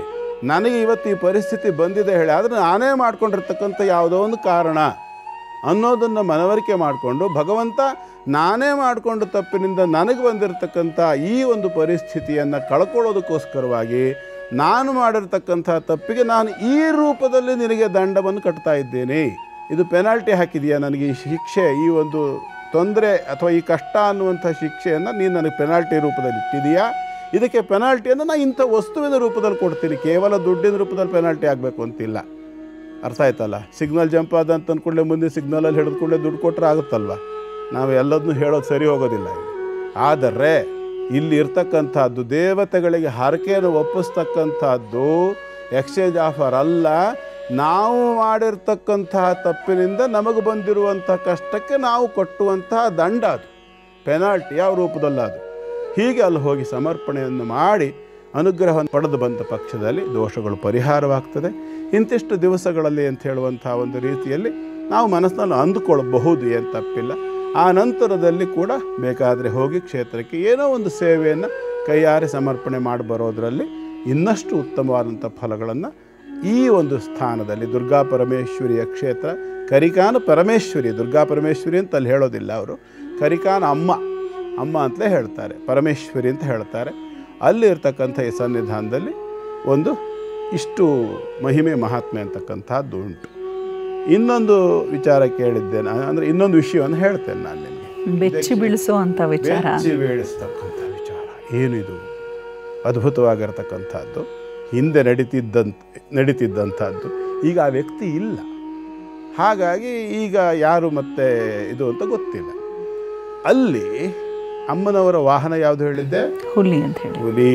ಅಲ್ಲಿ ಹುಲಿರಾಯ ಅಂತ ಓಡಾಡ್ತಾನೆ. ಆ ಹುಲಿರಾಯನಿಗೋಸ್ಕರವಾಗಿ ಪ್ರತ್ಯೇಕವಾದ ಒಂದು ಪುಟ್ಟ ಉದ್ಭವ, ಅದು ಕೂಡ ಉದ್ಭವವೇನೆ, ಶಿಲಾ ವಿಗ್ರಹ ಉಂಟು. ಅದನ್ನು ಹುಲಿರಾಯ ಅಂತಲೇ ಪೂಜೆ. ಅಲ್ಲಿ ವಾರ್ಷಿಕೋತ್ಸವ ಸಂದರ್ಭದಲ್ಲಿ ಆ ಒಂದು ಕ್ಷೇತ್ರದಲ್ಲಿ ಒಬ್ಬ ಮೊದಲು ಹಿಂದೆ, ಈಗ ಆ ವ್ಯಕ್ತಿ ಇಲ್ಲ, ಆ ಮನುಷ್ಯನ ಮೈ ಮೇಲೆ ದೇವಿಯ ವಾಹನದ ಆವೇಶ, ಹುಲಿರಾಯನ ಆವೇಶ ಆಗ್ತದೆ ಆ ವ್ಯಕ್ತಿಯ ಮೈ ಮೇಲೆ. ನಾವು ಅನೇಕ ಕಡೆಗಳಲ್ಲಿ ಮೈ ಮೇಲೆ ದೇವರು ಬರುವಂಥದ್ದು ನೋಡಿದ್ದೇವಲ್ಲ. ಯಾಕೆ ನಗು ಬರ್ತದೆ ಅಂತಂದರೆ, ಮೈ ಮೇಲೆ ದೇವರು ಬರೋದು ಅಂತ ಅಂದ್ಕೊಂಡೆ ಅನೇಕರಲ್ಲಿ ಅನೇಕ ರೀತಿಯ ಪರಿಸ್ಥಿತಿ ಉಂಟು. ಮೈ ಮೇಲೆ ದೇವರು ಬರೋದು ನಿಜಾನ ಅಂತ ನೀವು ನನ್ನನ್ನು ಕೇಳಿದ್ರೆ ಸಾಧ್ಯತೆ ಉಂಟು, ಹಾಗಂತ ನಿಜಾನ ಕೇಳಿದ್ರೆ ಖಂಡಿತ ಸಾಧ್ಯತೆ ಉಂಟು, ನಾಟಕ ಆಡಲಿಕ್ಕೂ ಸಾಧ್ಯತೆ ಉಂಟು, ಎರಡೂ ಉಂಟು. ಇದು ಈ ಕ್ಷೇತ್ರದಲ್ಲಿ ಮೈ ಮೇಲೆ ಹುಲಿರಾಯನ ಆವೇಶ ಆಗ್ತಿತ್ತು ಅವರಿಗೆ. ಹೇಗೆ ಮೈ ನಡುಗಿಸೋದು, ಕುಣಿಯೋದು, ತಲೆ ಕೆದರ್ಕೊಳ್ಳೋದು, ಕಿರ್ಚೋದು, ಬುಸ್ಗುಡೋದು ಎಲ್ಲ ಮಾಡುವಂಥ ಪಾತ್ರೆಗಳನ್ನು ನಾವು ನೋಡ್ತೇವೆ. ಚಿತ್ರ ವಿಚಿತ್ರವಾಗಿ ವ್ಯವಹರಿಸೋದು. ಕೆಲವು ಸಂದರ್ಭ ಅದು ಹಿಸ್ಟೀರಿಯಾ ಅಂತಕ್ಕಂಥ ಮಾನಸಿಕ ವ್ಯಾಧಿ, ಅದು ವಾಸ್ತವಾಂಶ ಕೆಲವರಿಗೆ, ನಾಟ್ ಫಾರ್ ಎವ್ರಿಬಡಿ. ಇಲ್ಲಿ ಏನಾಗ್ತಿತ್ತು ಆ ಮನುಷ್ಯನಿಗೆ ಅಂದರೆ, ವಾರ್ಷಿಕೋತ್ಸವ ಸಂದರ್ಭದಲ್ಲಿ ಮಹಾಮಂಗಳಾರತಿ ಆಗುವಲ್ಲಿವರೆಗೆ ಅವನು ಸುಮ್ಮನೆ ಕೈ ಮುಗಿದು ನಿಲ್ತಿದ್ದ. ಒಬ್ಬ ಮನುಷ್ಯ ನಿತ್ತಲ್ಲಿ ಜಂಪ್ ಮಾಡಿದರೆ ಎಷ್ಟು ಎತ್ತರಕ್ಕೆ ಜಂಪ್ ಮಾಡ್ಬೋದು? ನಿತ್ತಲ್ಲೇ ಓಡ್ಬಂದು ಜಂಪ್ ಮಾಡೋಂಗಿಲ್ಲ, ನಿತ್ತಲ್ಲಿ ಜಂಪ್ ಮಾಡಬೇಕು. ಹಬ್ಬ ಅಂದರೆ 4 ಅಡಿ ಎತ್ತರಕ್ಕೆ ಜಂಪ್ ಮಾಡ್ತಾನೆ ಅಷ್ಟೇ. ತೀರ ತೆಳ್ಳಗಿರ್ತಕ್ಕಂಥ ಒಬ್ಬ ವ್ಯಕ್ತಿ 4 ಅಡಿ ಎತ್ತರಕ್ಕೆ ಜಂಪ್ ಮಾಡ್ತಾನೆ. ಅಲ್ಲಿ ಹುಲಿರಾಯನ ಎದುರು ಭಾಗದಲ್ಲಿ ಅಮ್ಮನವರು ಅಷ್ಟು ದೂರದಲ್ಲಿ, ಸುಮಾರು ಒಂದು 30 ಅಡಿ ದೂರದಲ್ಲಿ ಅಮ್ಮನವರಿದ್ದರೆ, ಸ್ವಲ್ಪ ಈ ಕಡೆ ಬಾಗಿಲಿಂದ ಒಂದು ಸುಮಾರು ಒಂದು 11 ಅಡಿ ದೂರದಲ್ಲಿ ಆ ಹುಲಿರಾಯನ ಸನ್ನಿಧಾನ ಅಂತಕ್ಕಂಥದ್ದಿರೋದು. ಈ ವ್ಯಕ್ತಿಯ ಮೈ ಮೇಲೆ ಹುಲಿರಾಯನ ಆವೇಶ ಆದಾಗ ಅವನು ನಿಂತ ಜಾಗದಿಂದ 16 ಅಡಿ ಎತ್ತರದಲ್ಲಿ ಒಂದು ಗಂಟೆಯನ್ನು ನೇತಾಕಿದ್ದಾರೆ. 16 ಅಡಿ ಎತ್ತರದಲ್ಲಿ ಗಂಟೆ. ಇವನು ನಿತ್ತಲ್ಲಿ ಹುಲಿರಾಯನ ಆವೇಶ ಆದಾಗ ಒಂದು ಸಾರಿ ಹುಲಿಯ ಹಾಗೆ ಗರ್ಜನೆ ಮಾಡೋದು. ಅಲ್ಲಿ ನಿಂತವರೆಲ್ಲ ಕೈಕಾಲು ನಡುಗ್ಬಿಡ್ಬೇಕು, ಅಷ್ಟು ಜೋರಾದ ಗರ್ಜನೆ. ಒಬ್ಬ ಮನುಷ್ಯನ ಬಾಯಿಂದ ಹುಲಿಯ ಗರ್ಜನೆ ಅಷ್ಟು ಜೋರಾಗಿ ಬರೋದಕ್ಕೆ ಅಸಾಧ್ಯ ಅಂತಾರೆ ನೋಡಿದವರು ಕೇಳಿದವರು. ಆ ನಂತರ ಅವನು ಅಲ್ಲಿ ನಿಂತಲ್ಲಿಂದ ಜಂಪ್ ಮಾಡೋದು. ನಿಂತಲ್ಲಿಂದ ಜಂಪ್ ಮಾಡಿದಾಗ ಮೇಲೆ ಹೋಗಿ ಆ ಗಂಟೆ ನೇತಾಕಿದ್ದೇನಿದೆ ಅದನ್ನು ತಲೆಯಲ್ಲಿ ಹೀಗೆ ಹೊಡೆದು ಕೆಳಗಡೆ ಬರುವಾಗ ಕೈಕಾಲುಗಳನ್ನು ಹೀಗೆ ಅಗಲ ಮಾಡ್ಕೊಂಡು ಧೋಪ್ಪು ನೆಲದ ಮೇಲೆ 16 ಅಡಿ ಎತ್ತರದಿಂದ ಬಂದು ಹೀಗೆ ಬಿದ್ದು ಆತ ಮೂರ್ಛೆ ಹೋಗ್ತಿದ್ದ. ಅರ್ಥಾತ್ ಅವನ ಮೈಯಿಂದ ಆ ಆವೇಶ ಇಳಿದು ಹೋಗ್ತಿತ್ತು. ಇದು ಬೆಚ್ಚಿ ಬೀಳಿಸುವ ಸಂಗತಿ. ಆ ಮನುಷ್ಯನಿಗೆ ಒಂದು ತರ್ಚಿದ ಗಾಯ ಕೂಡ ಆಗ್ತಿರಲಿಲ್ಲ. 16 ಅಡಿ ಎತ್ತರಕ್ಕೆ ಹಾರಿ ತಲೆಯಿಂದ ಗಂಟೆಯನ್ನು ಹೊಡಿಬೇಕಿದ್ರೆ ನಿಂತ ಜಾಗದಲ್ಲಿ ಸಾಧ್ಯವೋ? ಇದು ಬೆಚ್ಚಿ ಬೀಳಿಸೋ ವಿಷಯ ಹೌದೋ ಅಲ್ವೋ? ಜನ ಯೋಚನೆ ಮಾಡಲಿ. ಇವೆಲ್ಲ ವೈಜ್ಞಾನಿಕ ಕ್ಷೇತ್ರಕ್ಕೆ ಒಂದು ದೊಡ್ಡ ಸವಾಲೇ ಸರಿ, ಎಲ್ಲದಕ್ಕೂ ಉತ್ತರ ಸಿಗೋದಿಲ್ಲ ಅಂತ ಹೇಳ್ತಾ ಗುರುಗಳೇ, ಮುಂದಿನ 4 ರಾಶಿಗಳ ಕುರಿತಾಗಿ ತಿಳಿಸ್ಕೊಡಿ ಗುರು. ಈಗ ಮೊದಲಿಗೆ ಸಿಂಹರಾಶಿ. ಸಿಂಹರಾಶಿಯವರಿಗೆ ಇವತ್ತಿನ ದಿನ ಚೆನ್ನಾಗಿದೆ. ರಾಶಿಯಲ್ಲಿ ಇರತಕ್ಕಂತಹ ಕೇತು ಮತ್ತು ವ್ಯಯಭಾವಾಧಿಪತಿಯಾಗಿರತಕ್ಕಂತಹ ಚಂದ್ರ ಮೂರನೇ ರಾಶಿ ಆಗಿರ್ತಕ್ಕಂಥ ತುಲಾ ರಾಶಿಗೆ ಹೋಗಿರ್ತಕ್ಕಂಥ ಒಂದು ದಿನ. ಇವತ್ತಿನ ದಿನ ಚೆನ್ನಾಗಿದೆ, ಸುಖಮಯವಾಗಿರ್ತಕ್ಕಂಥ ಒಂದು ದಿನವನ್ನು ಕಳ್ಕೊಳ್ಳಿ. ಅಷ್ಟಮ ಮತ್ತು ಸಪ್ತಮದಲ್ಲಿರ್ತಕ್ಕಂಥ ಶನಿ ರಾಹುಗಳ ಬಾಧಾ ನಿವೃತ್ತಿಗೋಸ್ಕರವಾಗಿ ಇವತ್ತು ಸಿಂಹರಾಶಿಯವರು ಗೋವನ್ನು ಪೂಜೆ ಮಾಡ್ತಕ್ಕಂಥದ್ದು ಸೂಕ್ತ. ಆ ಒಂದು ಗೋಮಾತೆಗೆ ಗ್ರಾಸವಾಗಿ ಕೊಡ್ತಕ್ಕಂಥದ್ದು. ಗ್ರಾಸ ಅಂದರೆ ಆಹಾರ ಅಂಥೇಳಿ, ಗೋಗ್ರಾಸ ಅಂಥೇಳಿ. ಅದರಲ್ಲಿ ಅನೇಕರು ಅಕ್ಕಿ ಇತ್ಯಾದಿಗಳನ್ನು ಕೊಡ್ತಕ್ಕಂಥದ್ದನ್ನು ಮಾಡ್ತೀರಿ. ಕೆ ಜಿಗಟ್ಟಲೆ ಅಕ್ಕಿಯನ್ನು ಇಡ್ತೀರಿ. ದಯವಿಟ್ಟು ಹಾಗೆ ಇಡಬೇಡಿ. ಕಾರಣ ಏನು ಅಂತಂದರೆ ಅವಕ್ಕೆ ಅಕ್ಕಿಯನ್ನು ಪುನಃ ಬಾಯಿಗೆ ತಗೊಂಡು ಆ ಬಾಯಾಡ್ತಕ್ಕಂಥ ಒಂದು ವ್ಯವಸ್ಥೆ ಏನಿದೆ ಮೆಲುಕು ಹಾಕೋದು ಅಂಥೇಳಿ, ಅದನ್ನು ಮಾಡಲಿಕ್ಕೆ ಆಗೋದಿಲ್ಲ ಆಕಳಿಗೆ. ಹಾಗಾಗಿ ಜಾಸ್ತಿ ಅಕ್ಕಿಯನ್ನು ಕೊಡ್ತಕ್ಕಂಥದ್ದು ಸರಿಯಲ್ಲ. ಒಂದೊಮ್ಮೆ ಕೊಡ್ತಕ್ಕಂಥ ಅಕ್ಕಿ ಇದ್ದರೂ ಕೂಡ ಅದನ್ನು ನೀರು ಹಾಕಿ ಚೆನ್ನಾಗಿ ತೊಳೆದು ಸ್ವಲ್ಪ ಬೆಲ್ಲವನ್ನು ಬಾಳೆಹಣ್ಣನ್ನು ಸೇರಿಸಿ ಗೋಗ್ರಾಸವಾಗಿ ಕೊಡಿ. ಶುಭವಾಗಲಿ ಅಂತ ಹಾರೈಸ್ತೀನಿ. ಮುಂದಿಂದು ಕನ್ಯಾ ರಾಶಿ. ಕನ್ಯಾ ರಾಶಿಯವರಿಗೆ ಇವತ್ತಿನ ದಿನ ಒಟ್ಟಾರೆ ಮೇಲೆ ತುಂಬ ಚೆನ್ನಾಗಿದೆ ಅಂತ ಹೇಳಬಹುದು. ರಾಶ್ಯಾಧಿಪತಿಯಾಗಿರ್ತಕ್ಕಂಥ ಬುಧ ಲಾಭದಲ್ಲಿದ್ದಾನೆ. ಆರೋಗ್ಯದಲ್ಲಿ ಸ್ವಲ್ಪ ಅನುಕೂಲತೆಯನ್ನು ಕಾಣ್ತಕ್ಕಂಥ ಅವಕಾಶ. ಅದರಲ್ಲೂ ಕೆಲವರಿಗೆ, ವಿಶೇಷವಾಗಿ ಹಸ್ತ ನಕ್ಷತ್ರದವರಿಗೆ ಮಾತ್ರ ಇವತ್ತಿನ ದಿನ ಸ್ವಲ್ಪ ಬೇಸರ ಆಗಬಹುದು. ಅಷ್ಟಮಾಧಿಪತಿಯಾಗಿರ್ತಕ್ಕಂಥ ಮಂಗಳ ರಾಶಿಯಲ್ಲಿರ್ತಕ್ಕಂಥದ್ದಾದ್ದರಿಂದ, ದ್ವಿತೀಯದಲ್ಲಿ ಔಷಧಿಕಾರಕ ಇರೋದಾದ್ದರಿಂದ ಸ್ವಲ್ಪ ಮೆಡಿಕೇಷನ್ ಹೆಚ್ಚು ಮಾಡಬೇಕಾಗಿ ಬರಬಹುದು. ಯಾರು ಹಸ್ತ ನಕ್ಷತ್ರದಲ್ಲಿರ್ತಕ್ಕಂಥವರು ಸರ್ಜರಿ ಇತ್ಯಾದವರು ಆಗಿರೋರೇನಿದ್ದೀರಿ ಅಥವಾ ಸ್ವಲ್ಪ ಸಮಸ್ಯೆ ಜಾಸ್ತಿ ಆಗಿದೆ ಅಂಥವರಿಗೆ ಈ ಒಂದು ಔಷಧೋಪಚಾರದ ಅಗತ್ಯ ಬರಬಹುದು. ಚಿಂತೆ ಮಾಡ್ತಕ್ಕಂಥದ್ದೇನಿಲ್ಲ. ಶರೀರಕ್ಕೆ ವ್ಯಾಧಿ ಸಂಪೂರ್ಣವಾಗಿ ಸಾಧಕರ ಮಾತಿದೆ ಒಂದು, ಇಲ್ಲಿ ವಿಚಾರ ಬಂದಾಗ ಹೇಳ್ತೀನಿ. ಶರೀರಂ ವ್ಯಾಧಿ ಮಂದಿರಂ ಅಂತ. ಬಹುಶಃ ಭೂಮಿ ಮೇಲೆ ಇರ್ತಕ್ಕಂಥ ಯಾವುದೇ ವ್ಯಕ್ತಿಗೆ 365 ದಿನವೂ 24 ಗಂಟೆನೂ ಕಾಲಿಂದ ತಲೆ ತನಕ ಸಂಪೂರ್ಣ ಆರೋಗ್ಯ ಅಂತ ಹೇಳೋನು ಯಾರೂ ಇರೋಲ್ಲ. ಹಾಗಾಗಿ ಆರೋಗ್ಯ ವ್ಯತ್ಯಾಸ ಆದರೆ ಚಿಂತೆ ಮಾಡೋದು ಬೇಡ. ನಮ್ಮ ರಾಜ್ಕುಮಾರ್ ಅವ್ರ ಸಿನಿಮಾದಲ್ಲೊಂದು ಹಾಡಿದೆ, ಭಾಗ್ಯದ ಲಕ್ಷ್ಮೀ ವಾರಮ್ಮ ಅಂತ ಒಂದು ಸಿನಿಮಾ, ಅದರಲ್ಲೊಂದು ಹಾಡಿದೆ. ವೈದ್ಯರ ಆಸೆ ಬಡವನಿಗೆ ಏಕೆ, ರೋಗವು ಬಂದರೆ ಅಳುವುದು ಏಕೆ, ಟ್ರೀಟ್ಮೆಂಟ್ ತಗೊಳ್ಳಿ ಅಂತ ಅದರ ಅರ್ಥ ಆಯ್ತಲ್ಲ. ದೇವತಾ ಧ್ಯಾನದ ವಿಚಾರ ಬಂದಾಗ ಕನ್ಯಾ ರಾಶಿಯವರಿಗೆ ಪಂಚಮಾಧಿಪತ್ಯಕ್ಕೆ ಸಂಬಂಧಪಟ್ಟತಕ್ಕಂತಹ ದೇವತೆ ಸುಬ್ರಹ್ಮಣ್ಯ ಆಗ್ತಾನೆ. ಹಾಗಾಗಿ ಸುಬ್ರಹ್ಮಣ್ಯನ ಆರಾಧನೆಯನ್ನು ಮಾಡಿಕೊಳ್ಳಿ. ಶುಭವಾಗಲಿ. ಮುಂದಿಂದು ತುಲಾರಾಶಿ. ತುಲಾರಾಶಿಯವರಿಗೆ ಇವತ್ತಿನ ದಿನ ಚೆನ್ನಾಗಿದೆ. ಚಿಂತನೆಯ ಅನಿವಾರ್ಯತೆ ಕಾಣಿಸೋದಿಲ್ಲ. ಆದರೂ ಕೂಡ ಇವತ್ತಿನ ದಿನ ಸ್ವಲ್ಪ ಮಟ್ಟಿಗೆ ಚಂದ್ರಸ್ಥಿತಿ ಅಂತಕ್ಕಂಥದ್ದು ಸ್ವಲ್ಪ ಗುರುಶುಕ್ರರಿಂದ ಬಾಧಿತ. ಗುರುಶುಕ್ರರಿಂದ ಬಾಧಿತ ಅಂದರೆ ಅಷ್ಟಮ ಮತ್ತು ಷಷ್ಠಾಷ್ಟಮಾಧಿಪತ್ಯದಿಂದ ಭಾಗ್ಯ ಬಾಧಿತ. ಅರ್ಥಾತ್ ಸ್ವಯಂಕೃತ ಅಪರಾಧ. ನಾವೇ ಮಾಡಿಕೊಂಡಿರ್ತಕ್ಕಂತಹ ಕೆಲವು ತಪ್ಪುಗಳು ನಮ್ಮನ್ನು ಪಶ್ಚಾತ್ತಾಪಕ್ಕೆ ನೂಗ್ತವೆ. ಆ ಒಂದು ಪಶ್ಚಾತ್ತಾಪದಿಂದಾಗಿ ಕೊರಗುವಂಥ ಒಂದು ಬೇಸರ ಮಾಡಿಕೊಳ್ತಕ್ಕಂಥ ಒಂದು ಹಳೆಯ ಯಾವುದೋ ಒಂದು ಬಾಧೆ ನಿಮಗೆ ಇವತ್ತು ಸತಾಯಿಸಲಿಕ್ಕೆ ಆರಂಭ ಮಾಡ್ತದೆ. ಇವತ್ತಿಂದ ಆರಂಭ ಅಂತ ಕಾಣಿಸ್ತದೆ ಅದು. ಹಾಗಾಗಿ ತೀವ್ರತರವಾಗೋದಕ್ಕಿಂತ ಮೊದಲೇ ಅದನ್ನು ಸರಿ ಮಾಡ್ಕೊಳ್ಳಿ. ಅದನ್ನು ಸರಿ ಮಾಡ್ಕೊಳ್ಳೋಕೆ ಬೇಕಾದ್ದೇನು ಅಂತ ನಿಮ್ಮ ಅಂತರಂಗ ಗೊತ್ತಿರ್ತದೆ. ಹೆಜ್ಜೆ ನೀಡಿ. ಯಾಕೆಂದರೆ ನಿಮಗೆ ಕರ್ಮಸ್ಥಾನಾಧಿಪತ್ಯದ ಅಧಿಪತಿಯಾಗಿರ್ತಕ್ಕಂಥ ಚಂದ್ರ ನಿಮ್ಮ ರಾಶಿಗೆ ಬಂದಿದ್ದಾನೆ ಮತ್ತು 6ನೇ ರಾಶಿಯಲ್ಲಿರ್ತಕ್ಕಂಥ ಶನೈಶ್ಚರ ಆಂಶಿಕ ದೃಷ್ಟಿಯನ್ನು ಕೊಡ್ತಿದ್ದಾನೆ. ಹಾಗಾಗಿ ಕರ್ಮ ಫಲವನ್ನು ಊಟ ಮಾಡುವ ಕಾಲ ಬಂದಾಗ ಆ ಕರ್ಮದ ಒಂದು ಬಾಧೆಯನ್ನು, ಆ ಕರ್ಮದ ಒಂದು ಕೆಸರನ್ನು ತೊಳ್ಕೊಳ್ತಕ್ಕಂಥ ಪ್ರಯತ್ನ ಮಾಡಿದರೆ ಖಂಡಿತವಾಗಲೂ ಮುಂದಿನ ದಿನ ಅಂತಕ್ಕಂಥದ್ದು ಶುಭಕರವಾಗಿರ್ತದೆ. ಹಾಗಾಗಿ ಶುಕ್ರವತ್ತು ಗುರುವಿಗೆ ಸಂಬಂಧಪಟ್ಟಂತಹ ಒಂದು ದೇವತೆ ಯಾರು ಅಂದರೆ ಮೇಧಾ ದಕ್ಷಿಣಾಮೂರ್ತಿ. ಹಾಗಾಗಿ ಆ ಮೇಧಾ ದಕ್ಷಿಣಾಮೂರ್ತಿಯರ ಧ್ಯಾನವನ್ನು ಮಾಡಿಕೊಂಡು ಹೆಜ್ಜೆಯನ್ನು ನೀಡಿ. ಶುಭವಾಗಲಿ ಅಂತ ಹಾರೈಸ್ತೀರಿ. ಮುಂದಿಂದು ವೃಶ್ಚಿಕ ರಾಶಿ. ವೃಶ್ಚಿಕ ರಾಶಿಯವರಿಗೆ ಇವತ್ತು ಸ್ವಲ್ಪ ಬೇಸರ. ಪುನಃ ನೆನ್ನೆ ಏನೋ ಇದಾಯಿತು, ಹೀಗಾಯಿತು, ಹಾಗಾಯಿತು ಅಂತ ಅಂದ್ಕೊಂಡೆ. ಇವತ್ತಾದರೂ ಸ್ವಲ್ಪ ಅನುಕೂಲ ಆಗುತ್ತೇನೋ ಅಂತ ಅಂದ್ಕೊಂಡಿದ್ದೆ. ಯಾಕೋ ಇವತ್ತು ಮತ್ತೇನೋ ಲಾಸ್ ಆಗೋ ಥರ ಕಾಣಿಸ್ತಿದೆ ಅಂಥೇಳಿ ಬೆಳಗ್ಗೆ ಆರಂಭದ ಹಂತದಲ್ಲೇ ಅದರ ಸೂಚನೆ ಸಿಕ್ಬಿಡುತ್ತೆ. ನೆನ್ನೆನೂ ನಾನು ಪರಿಹಾರ ಮಾರ್ಗ ಹೇಳಿದ್ದೇನೆ. ಆಚರಣೆ ಮಾಡಿಕೊಂಡಿದ್ದವರಿಗೆ ಖಂಡಿತವಾಗಲೂ ಅದರ ರಿಸಲ್ಟ್ ಅಂತೂ ಸಿಕ್ಕಿರ್ತದೆ. ಇವತ್ತು ಕೂಡ ನಾನು ಇದೇ ಮಾತನ್ನು ಹೇಳ್ತೇನೆ. ನಿಮಗೆ ವ್ಯಯಾಧಿಪತಿಯೇ ಅಷ್ಟಮ, ಧನಾಧಿಪತಿಯೂ ಅಷ್ಟಮ. ಏನು ಮಾಡೋಣ? ಪೂರ್ಣವಾಗಿರತಕ್ಕಂಥ ಗುರುಬಲವೂ ಇಲ್ಲ, ಜೊತೆಯಲ್ಲಿ ನಷ್ಟವೂ ಹೆಚ್ಚು, ಜೊತೆಯಲ್ಲಿ ಭಾಗ್ಯವೂ ವ್ಯಯ ಇತ್ಯಾದಿ 3-4 ಬೇರೆ ಬೇರೆ ಥರದ ಸಮಸ್ಯೆಗಳು ಇವತ್ತು ವೃಶ್ಚಿಕ ರಾಶಿಯವರಿಗೆ ಉಂಟು. ಆದರೆ ನಿಮಗಿದ ಕಾರಣ ಏನು ಅಂದರೆ ಕೆಲವರಿಗೆ ವಿಶೇಷವಾಗಿ ಅನುರಾಧ ನಕ್ಷತ್ರದವರು, ಮಧ್ಯಮ ನಕ್ಷತ್ರಕ್ಕೆ ಪೂರ್ಣ ಫಲ. ಹಿಂದೆ ಮುಂದೆ ರಾಶಿಗಳಲ್ಲಿರ್ತಕ್ಕಂಥವ್ರಿಗೆ ಅಷ್ಟು ಫಲ ಇರೋದಿಲ್ಲ, ಸ್ವಲ್ಪ ಕಡಿಮೆ ಬರ್ತದೆ. ಹಾಗಾಗಿ ವೃಶ್ಚಿಕ ರಾಶಿಯಲ್ಲಿ ಅದರಲ್ಲೂ ವಿಶೇಷವಾಗಿ ಅನುರಾಧ ಮತ್ತು ಜ್ಯೇಷ್ಠ ನಕ್ಷತ್ರದಲ್ಲಿ ಹುಟ್ಟಿದವರಿಗೆ ಇದರ ಒಂದು ಪ್ರೆಷರ್, ಇಂಟೆನ್ಸಿಟಿ, ತೀವ್ರತೆ ಹೆಚ್ಚಿರ್ತದೆ. ಕಾರಣ ಪಂಚಮದಲ್ಲಿರ್ತಕ್ಕಂಥ ಶನೈಶ್ಚರ ನೀವೇ ಮಾಡಿದ ತಪ್ಪಿನ ಫಲವನ್ನು ನಿಮಗೆ ಕೊಡ್ತಾ ಇದ್ದಾನೆ.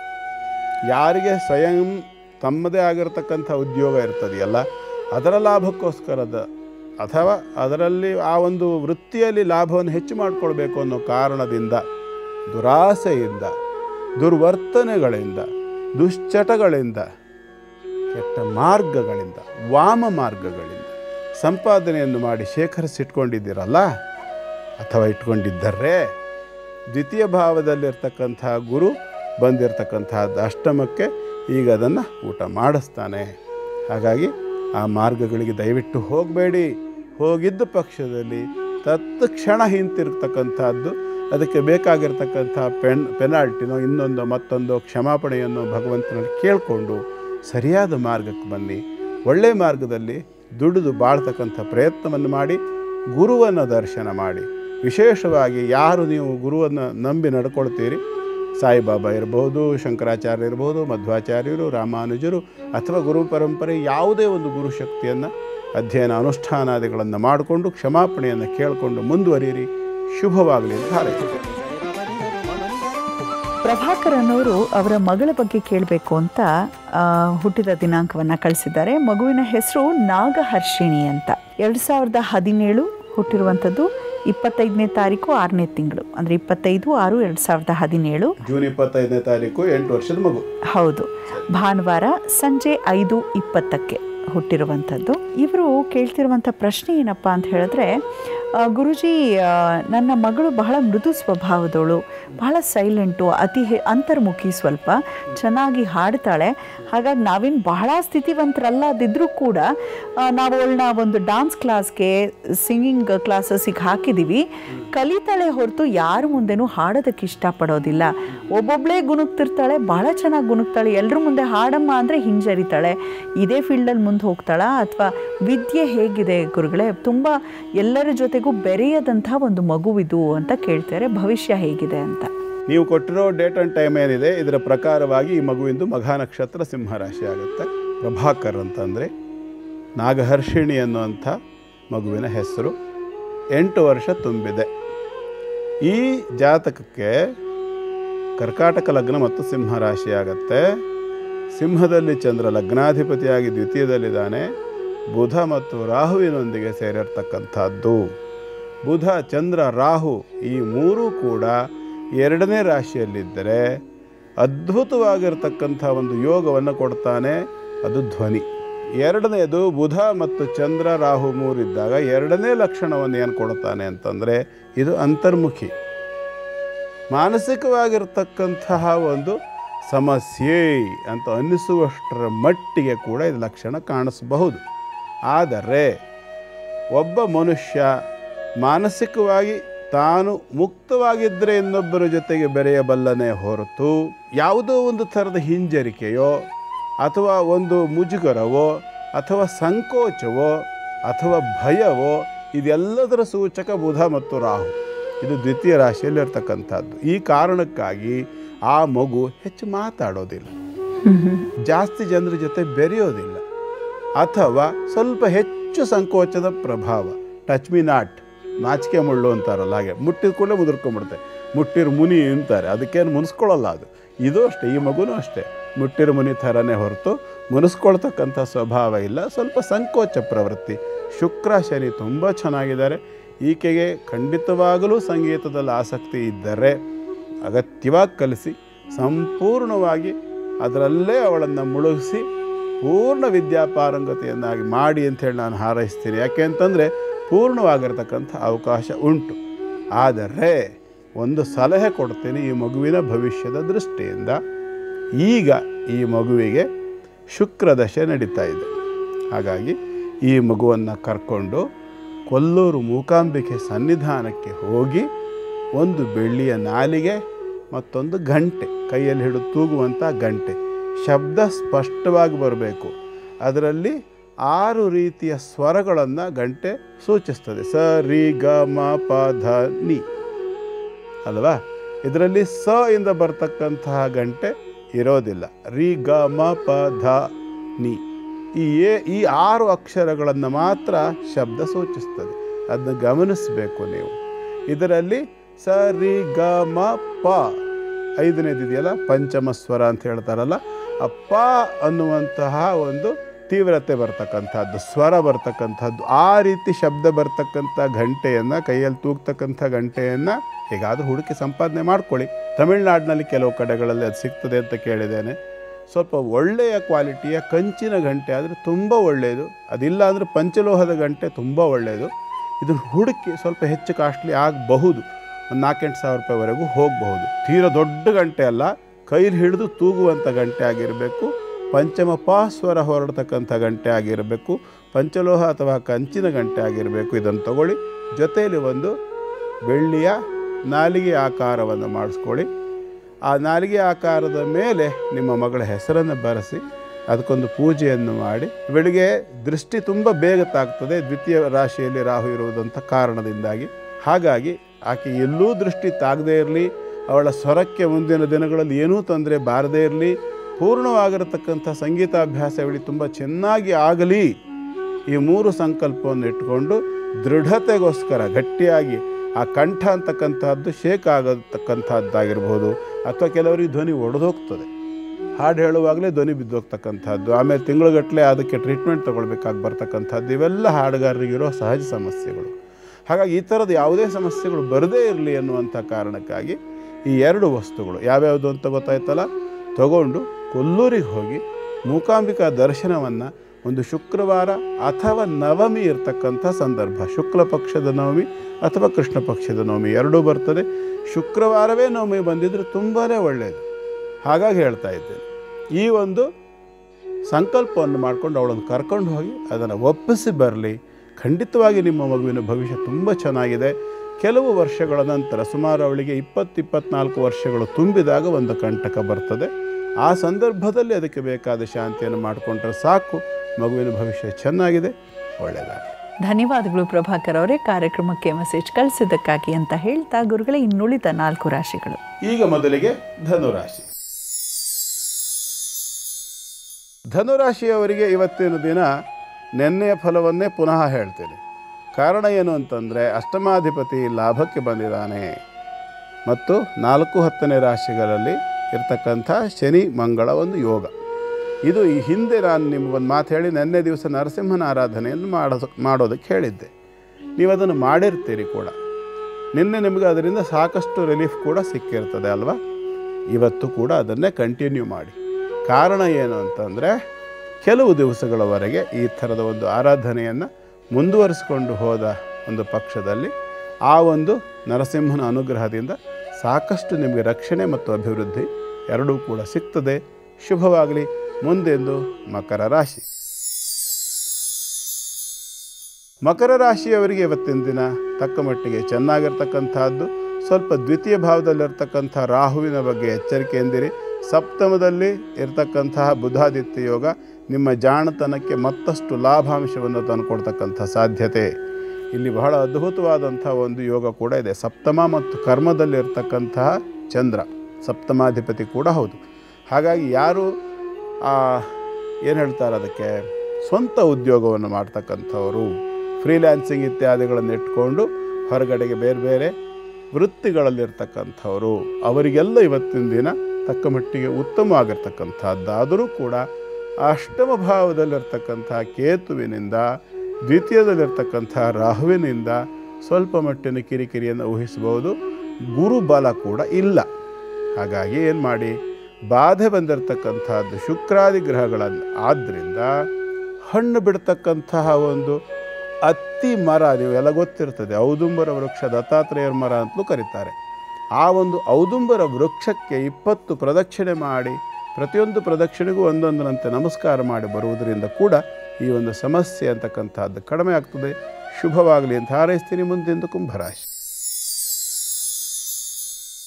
ಕುಂಭರಾಶಿಯವರಿಗೆ ಇವತ್ತಿನ ದಿನ ತಕ್ಕ ಮಟ್ಟಿಗೆ ಉತ್ತಮವಾಗಿರ್ತಕ್ಕಂಥ ದಿನ. ಷಷ್ಠಾಧಿಪತಿ ಆಗಿರತಕ್ಕಂತಹ ಚಂದ್ರ ಎಲ್ಲಿದ್ದಾನೆ ಅವನೀಗ? ತುಲಾ ರಾಶಿಯಲ್ಲಿದ್ದಾನೆ, ಕುಂಭಕ್ಕೆ 9ನೇ ರಾಶಿಯಲ್ಲಿದ್ದಾನೆ. ಹಾಗಾಗಿ ಭಾಗ್ಯೋದಯವಾಗ್ತಕ್ಕಂಥ ಒಂದು ಅವಕಾಶವನ್ನು ಕೂಡ ಕೊಡ್ತಾನೆ. ಆದರೆ ಅಷ್ಟಮದಲ್ಲಿರ್ತಕ್ಕಂತಹ ಮಂಗಳ ಮತ್ತು ಜನ್ಮ ರಾಶಿಯಲ್ಲಿರ್ತಕ್ಕಂತಹ ರಾಹು, ಈ 2 ಗ್ರಹಗಳಿಂದ ಮತ್ತು ದ್ವಿತೀಯ ಸ್ಥಾನದಲ್ಲಿರ್ತಕ್ಕಂತಹ ಸಾಡೆ ಸಾತಿಯನ್ನು ಉಂಟು ಮಾಡಿರ್ತಕ್ಕಂಥ ಶನಿ ಕೂಡ ಇದ್ದಾನಲ್ಲ. ಹಾಗಾಗಿ ಸ್ವಲ್ಪ ಮಟ್ಟಿನ ಬೇಸರವೂ ಇರ್ತದೆ. ಆರೋಗ್ಯದ ವಿಚಾರದಲ್ಲೂ ಸ್ವಲ್ಪ ಸಮಸ್ಯೆ ಅಥವಾ ಭಯ ಇತ್ಯಾದಿಗಳು ಇರಬಹುದು. ವಿಶೇಷವಾಗಿ ಯಾರಿಗೆ ಕುಂಭರಾಶಿಯವರಿಗೆ ಕುತ್ತಿಗೆ ನೋವು ಇರ್ತದೆ, ಹಿಂಭಾಗದಲ್ಲಿ ಕುತ್ತಿಗೆ ನೋವು, ಅಂಥವರಿಗೆ ಅದು ತೀವ್ರವಾಗ್ತಕ್ಕಂಥ ಸಾಧ್ಯತೆಗಳು ಉಂಟು. ರಾಹುವಿಗೆ ಸಂಬಂಧಪಟ್ಟು ಗೋಪೂಜೆ ಇತ್ಯಾದಿಗಳನ್ನು ಯಾವತ್ತೂ ಹೇಳ್ತೀನಿ ನಾನು. ಆದರೆ ಇವತ್ತು ಒಂದು ಪರಿಹಾರವನ್ನು ಬೇರೆ ರೀತಿಯದ್ದನ್ನು ಹೇಳ್ತೀನಿ. 1.8 kg ಅಂದರೆ 1 kg 800 ಗ್ರಾಮ್ ಆಗುವಷ್ಟು ಉದ್ದಿನ ಕಾಳು, ಕಪ್ಪು ಬಣ್ಣದ ಉದ್ದಿನ ಕಾಳನ್ನು ತಂದು ಅದನ್ನು ಒಂದು ಸಿಮೆಂಟ್ ಕಲರ್ನ ಬಟ್ಟೆಯಲ್ಲಿ ಸೇರಿಸಿ ಕಟ್ಟಿ ಒಂದು ಗಂಟು ಮಾಡಿ ಅದರೊಳಗಡೆ ಎಲೆಡಿಕೆ ತಾಂಬೂಲಗಳನ್ನೆಲ್ಲ ಇಟ್ಟು ಸ್ವಲ್ಪ ನಿಮ್ಮ ಶಕ್ತಿಯಾನುಸಾರ ಕಾಣಿಕೆ, ಕನಿಷ್ಠ 18 ರೂಪಾಯಿ ಕಾಣಿಕೆಯನ್ನು ಅದರೊಳಗಡೆ ಇಟ್ಟು ನಿಮ್ಮ ತಲೆಗೆ 3 ಬಾರಿ ಪ್ರದಕ್ಷಿಣಾಕಾರ ಕ್ಲಾಕ್ವೈಸ್, ಅಪ್ರದಕ್ಷಿಣಾಕಾರ ಆ್ಯಂಟಿ ಕ್ಲಾಕ್ವೈಸ್ 3 ಬಾರಿ ನಿವಾಳಿಸೋದ್ರ ಜೊತೆಗೆ ತಲೆಯಿಂದ ಕಾಲಿನ ಕಡೆಗೆ ಕೂಡ 3 ಸಾರಿ ಅದನ್ನು ನಿವಾಳಿಸಿ ಆನಂತರ ಅದನ್ನು ತಗೊಂಡು ಹೋಗಿ ಯಾರಿಗಾದರೂ ಒಬ್ಬರಿಗೆ ದಾನ ಕೊಡತಕ್ಕಂಥದ್ದು ಈ ಒಂದು ಸಮಸ್ಯೆಗಳಿಗೆ ಪರಿಹಾರವನ್ನು ಕೊಡುತ್ತೆ. ಶುಭವಾಗಲಿ ಅಂತ ಹಾರೈಸ್ತೀನಿ. ಕೊನೆಯದಾಗಿ ಮೀನರಾಶಿ. ಮೀನರಾಶಿಯವರಿಗೆ ಇವತ್ತು ಸ್ವಲ್ಪ ಬೇಸರದ ದಿನ ಹೌದು. ಕಾರಣ ಏನು ಅಂತಂದರೆ ಅಷ್ಟಮ ಚಂದ್ರಯೋಗ, ಜನ್ಮದಲ್ಲಿರ್ತಕ್ಕಂಥ ಶನಿ, ಸಪ್ತಮದಲ್ಲಿರ್ತಕ್ಕಂಥ ಮಂಗಳ. ಅಷ್ಟಮ ಚಂದ್ರ ಅಂದರೆ ನಾನು ಯಾವಾಗಲೂ ಹೇಳ್ತೀನಿ, ಆಹಾರದಿಂದ ವ್ಯತ್ಯಾಸ ಬರ್ತದೆ. ಜನ್ಮದಲ್ಲಿ ಶನಿ ಮತ್ತು ಸಪ್ತಮದಲ್ಲಿ ಮಂಗಳ ಇದ್ದಾಗ ಅಗ್ನಿಮಾಂದ್ಯ ದೋಷ ಬರ್ತದೆ. ಜೊತೆಯಲ್ಲಿ ಇಂಥ ಸಂದರ್ಭದಲ್ಲಿ ಕಾನ್ಸ್ಟಿಪೇಷನ್, ಮಲಬದ್ಧತೆಯಂತಹ ಸಮಸ್ಯೆಗಳು ಕೂಡ ಬರ್ತದೆ. ಯಾರು ಮೀನರಾಶಿಯವರಿದ್ದೀರಿ, ಈ 3 ಸಮಸ್ಯೆ ಈಗ ಆಲ್ರೆಡಿ ಇರ್ತಕ್ಕಂಥವ್ರು, ಶರೀರದಲ್ಲೇ ಆ ಒಂದು ಸಮಸ್ಯೆ ಏನಿದೆಯಲ್ಲ ಅಂಥವರಿಗೆ ಇವತ್ತು ಅದು ಉಲ್ಬಣವಾಗ್ತಕ್ಕಂಥ ಲಕ್ಷಣ ಉಂಟು. ಆಹಾರದ ಕಡೆಗೆ ಎಚ್ಚರಿಕೆ ಇಟ್ಕೊಳ್ಳಿ. ಯಾರು ಅಜೀರ್ಣವಾಗ್ತಕ್ಕಂತಹ ಹಾರ್ಡ್ ಫುಡ್ಸು, ಗಟ್ಟಿ ಆಹಾರಗಳನ್ನು ತಗೊಳ್ತೀರಿ ಅಂಥವ್ರಿಗೆ ಈ ಸಮಸ್ಯೆ ಕಟ್ಟಿಟ್ಟ ಬುತ್ತಿ. ಹಾಗಾಗಿ ಹಸಿ ತರಕಾರಿ ಇತ್ಯಾದಿಗಳನ್ನು ಸೇವಿಸ್ತಕ್ಕಂಥದ್ದು ಆರೋಗ್ಯದ ದೃಷ್ಟಿಯಿಂದ ಒಳ್ಳೆಯದು ಕೂಡ, ಗೊತ್ತಲ್ಲ. ಇದರ ಜೊತೆಯಲ್ಲಿ ಈ ಒಂದು ಸಮಸ್ಯೆ ನಿಮಗೆ ನಿಜವಾಗಲೂ ಬಾಧಿಸ್ತಾ ಇದ್ದ ಪಕ್ಷದಲ್ಲಿ ಅಷ್ಟಮ ಚಂದ್ರ, ಪಕ್ಕದಲ್ಲಿರ್ತಕ್ಕಂಥವನು ಯಾರು? ಮಂಗಳ. ಚಂದ್ರನಿಗೆ ಸಂಬಂಧಪಟ್ಟಿರ್ತಕ್ಕಂಥದ್ದು ದೇವತೆ. ನಾನು ಯಾವಾಗಲೂ ಹೇಳ್ತೀನಿ, ನೀರು, ಗಂಗೆ, ಗೌರಿ ಹೇಳಲ್ಲ ಹೇಳ್ತಿರ್ತೀನಿ. ಮಂಗಳನನ್ನು ಅಗ್ನಿತತ್ವ ಅಂತ ಹೇಳ್ತೀನಿ. ಅರ್ಥ ಏನು ಅಂದರೆ ಅಕ್ಕಪಕ್ಕದಲ್ಲಿ 2 ಇದ್ದಾಗ ನೀರು ಮತ್ತು ಬೆಂಕಿ ಒಟ್ಟಿಗಿದೆ ಅಂದರೆ ಬೆಂಕಿಯ ಮೇಲೆ ನೀರು ಬಿದ್ದರೆ ಬೆಂಕಿ ಆರೋಗುತ್ತೆ. ಅದೇ ನೀರನ್ನು ಬೆಂಕಿ ಮೇಲೆ ಪಾತ್ರೆಯಲ್ಲಿಟ್ಟರೆ ನೀರು ಬಿಸಿ ಆಗ್ತದೆ ಅಲ್ವಾ? ಅರ್ಥಾತ್ ಬಿಸಿಯ ನೀರನ್ನು ಕುಡಿಯುವುದರ ಮುಖಾಂತರ, ಅಗ್ನಿಯನ್ನು ಪೂಜಿಸುವುದರ ಮುಖಾಂತರ, ಅಂದರೆ ಅಗ್ನಿಹೋತ್ರಾದಿ ಕ್ರಮ. ನಮ್ಮ ಚಾನಲಲ್ಲಿ ಬೆಳಗ್ಗೆ ನೋಡ್ತಿರಲ್ಲ ಅಗ್ನಿಹೋತ್ರವನ್ನು, ಆ ಅಗ್ನಿಹೋತ್ರ ಕ್ರಮವನ್ನು ಅನುಸರಿಸಿ ಬಿಸಿ ನೀರನ್ನು ಕುಡಿಯುವುದರ ಮುಖಾಂತರವಾಗಿ ಈ ಒಂದು ಸಮಸ್ಯೆಯಿಂದ ನೀವು ಪರಿಹಾರವನ್ನು ಹೊಂದಬಹುದಾಗಿರುತ್ತೆ. ಶುಭವಾಗಲಿ ಅಂತ ಹಾರೈಸ್ತೇನೆ. ಗುರುಜಿ, ಇವತ್ತು ಬಹಳ ವಿಶೇಷವಾಗಿ ಶುಕ್ರವಾರದಂದು ನಮ್ಮ ಹೊನ್ನಾವರ ತಾಲೂಕಿನ ನೀಲಕೋಡು ಗ್ರಾಮದಲ್ಲಿರುವಂಥ ಕರಿಕಾನ ಪರಮೇಶ್ವರಿಯ ಕುರಿತಾಗಿ ತಿಳಿಸ್ಕೊಟ್ರಿ. ಶ್ರೀಧರ ಸ್ವಾಮಿಗಳೇ ಪ್ರತಿಷ್ಠಾಪನೆ ಮಾಡಿರುವಂಥ ದೇವಿ ಉದ್ಭವ ಮೂರ್ತಿ ಐತಿಹ್ಯ ಇದೆ. ನಾವು ಒಂದು ಕಡೆ ಕೇಳಿದ್ದೀವಿ, ತಾಯಿಯ ಒಂದು ಪ್ರತಿಷ್ಠಾಪನೆ ಮಾಡೋದಕ್ಕೆ ಒಂದು ಆರೆಯನ್ನು ಹಾಕಿದಾಗ ರಕ್ತ ಚಿಮ್ಮಿತ್ತು. ಆಗ ಶ್ರೀಧರ ಸ್ವಾಮಿಗಳೇ. ಹೌದು, ಯಾಕೆಂದರೆ ನಮ್ಮ ಜನ ನೋಡ್ಕೊಂಡವರು ಎಲ್ಲರೂ ಒಂದೇ ಥರ ತಗೊಳ್ತಾರೆ ಹೇಳೋಕ್ಕಾಗಲ್ಲ. ಕಲ್ಲಿಂದ ರಕ್ತ ಚಿಮ್ಮೋದು ಹೇಗೆ ಅಂತೆಲ್ಲ ಕೊಂಕು ಮಾತಾಡೋರು ಇರ್ತಾರೆ. ಐತಿಹ್ಯವಿದೆ ಅದು. ಸೊ ಶ್ರೀಧರ ಸ್ವಾಮಿಗಳೇ ಒಂದು ಪ್ರತಿಷ್ಠಾಪನೆ ಮಾಡಿರುವಂಥ ಪುಣ್ಯ ಸ್ಥಳ. ತಾಯಿ ನಮ್ಮೆಲ್ಲರನ್ನ ಕರೆಸ್ಕೊಂಡ್ಲಿ ಆ ಕ್ಷೇತ್ರಕ್ಕೆ ಅಂತ ಹೇಳ್ತಾ, ಇಂತಹ ವಿಶೇಷ ಕ್ಷೇತ್ರಗಳ ಕುರಿತಾಗಿ ಮತ್ತಷ್ಟು ಮಾಹಿತಿಯನ್ನು ನಿಮ್ಮಿಂದ ಬಯಸ್ತೇವೆ ಅಂತ ತಿಳಿಸ್ತಾ ಧನ್ಯವಾದಗಳು ಗುರುಗಳೇ. ಸರ್ವೇ ಜನ ಸುಖಿನೋ ಭವಂತು, ಸಮಸ್ತ ಸನ್ಮಂಗಲಾನಿ ಭವಂತು. ಭಗವಂತ ಎಲ್ಲರಿಗೂ ಕೂಡ ಸೌಮಾಂಗಲ್ಯವನ್ನು ಉಂಟು ಮಾಡಲಿ ಅಂತ ಹಾರೈಸ್ತೀನಿ. ನಮಸ್ಕಾರ. ವೀಕ್ಷಕರೇ, ಹೊರಡೋ ಸಮಯ ಆಗ್ತಿದೆ. ಮತ್ತೆ ಸಿಗೋಣ ಮುಂದಿನ ನಮ್ಮ ಧರ್ಮ ಜ್ಯೋತಿ ಕಾರ್ಯಕ್ರಮದಲ್ಲಿ. ಹೋಗಿ ಬರೋದಾ? ನಮಸ್ಕಾರ.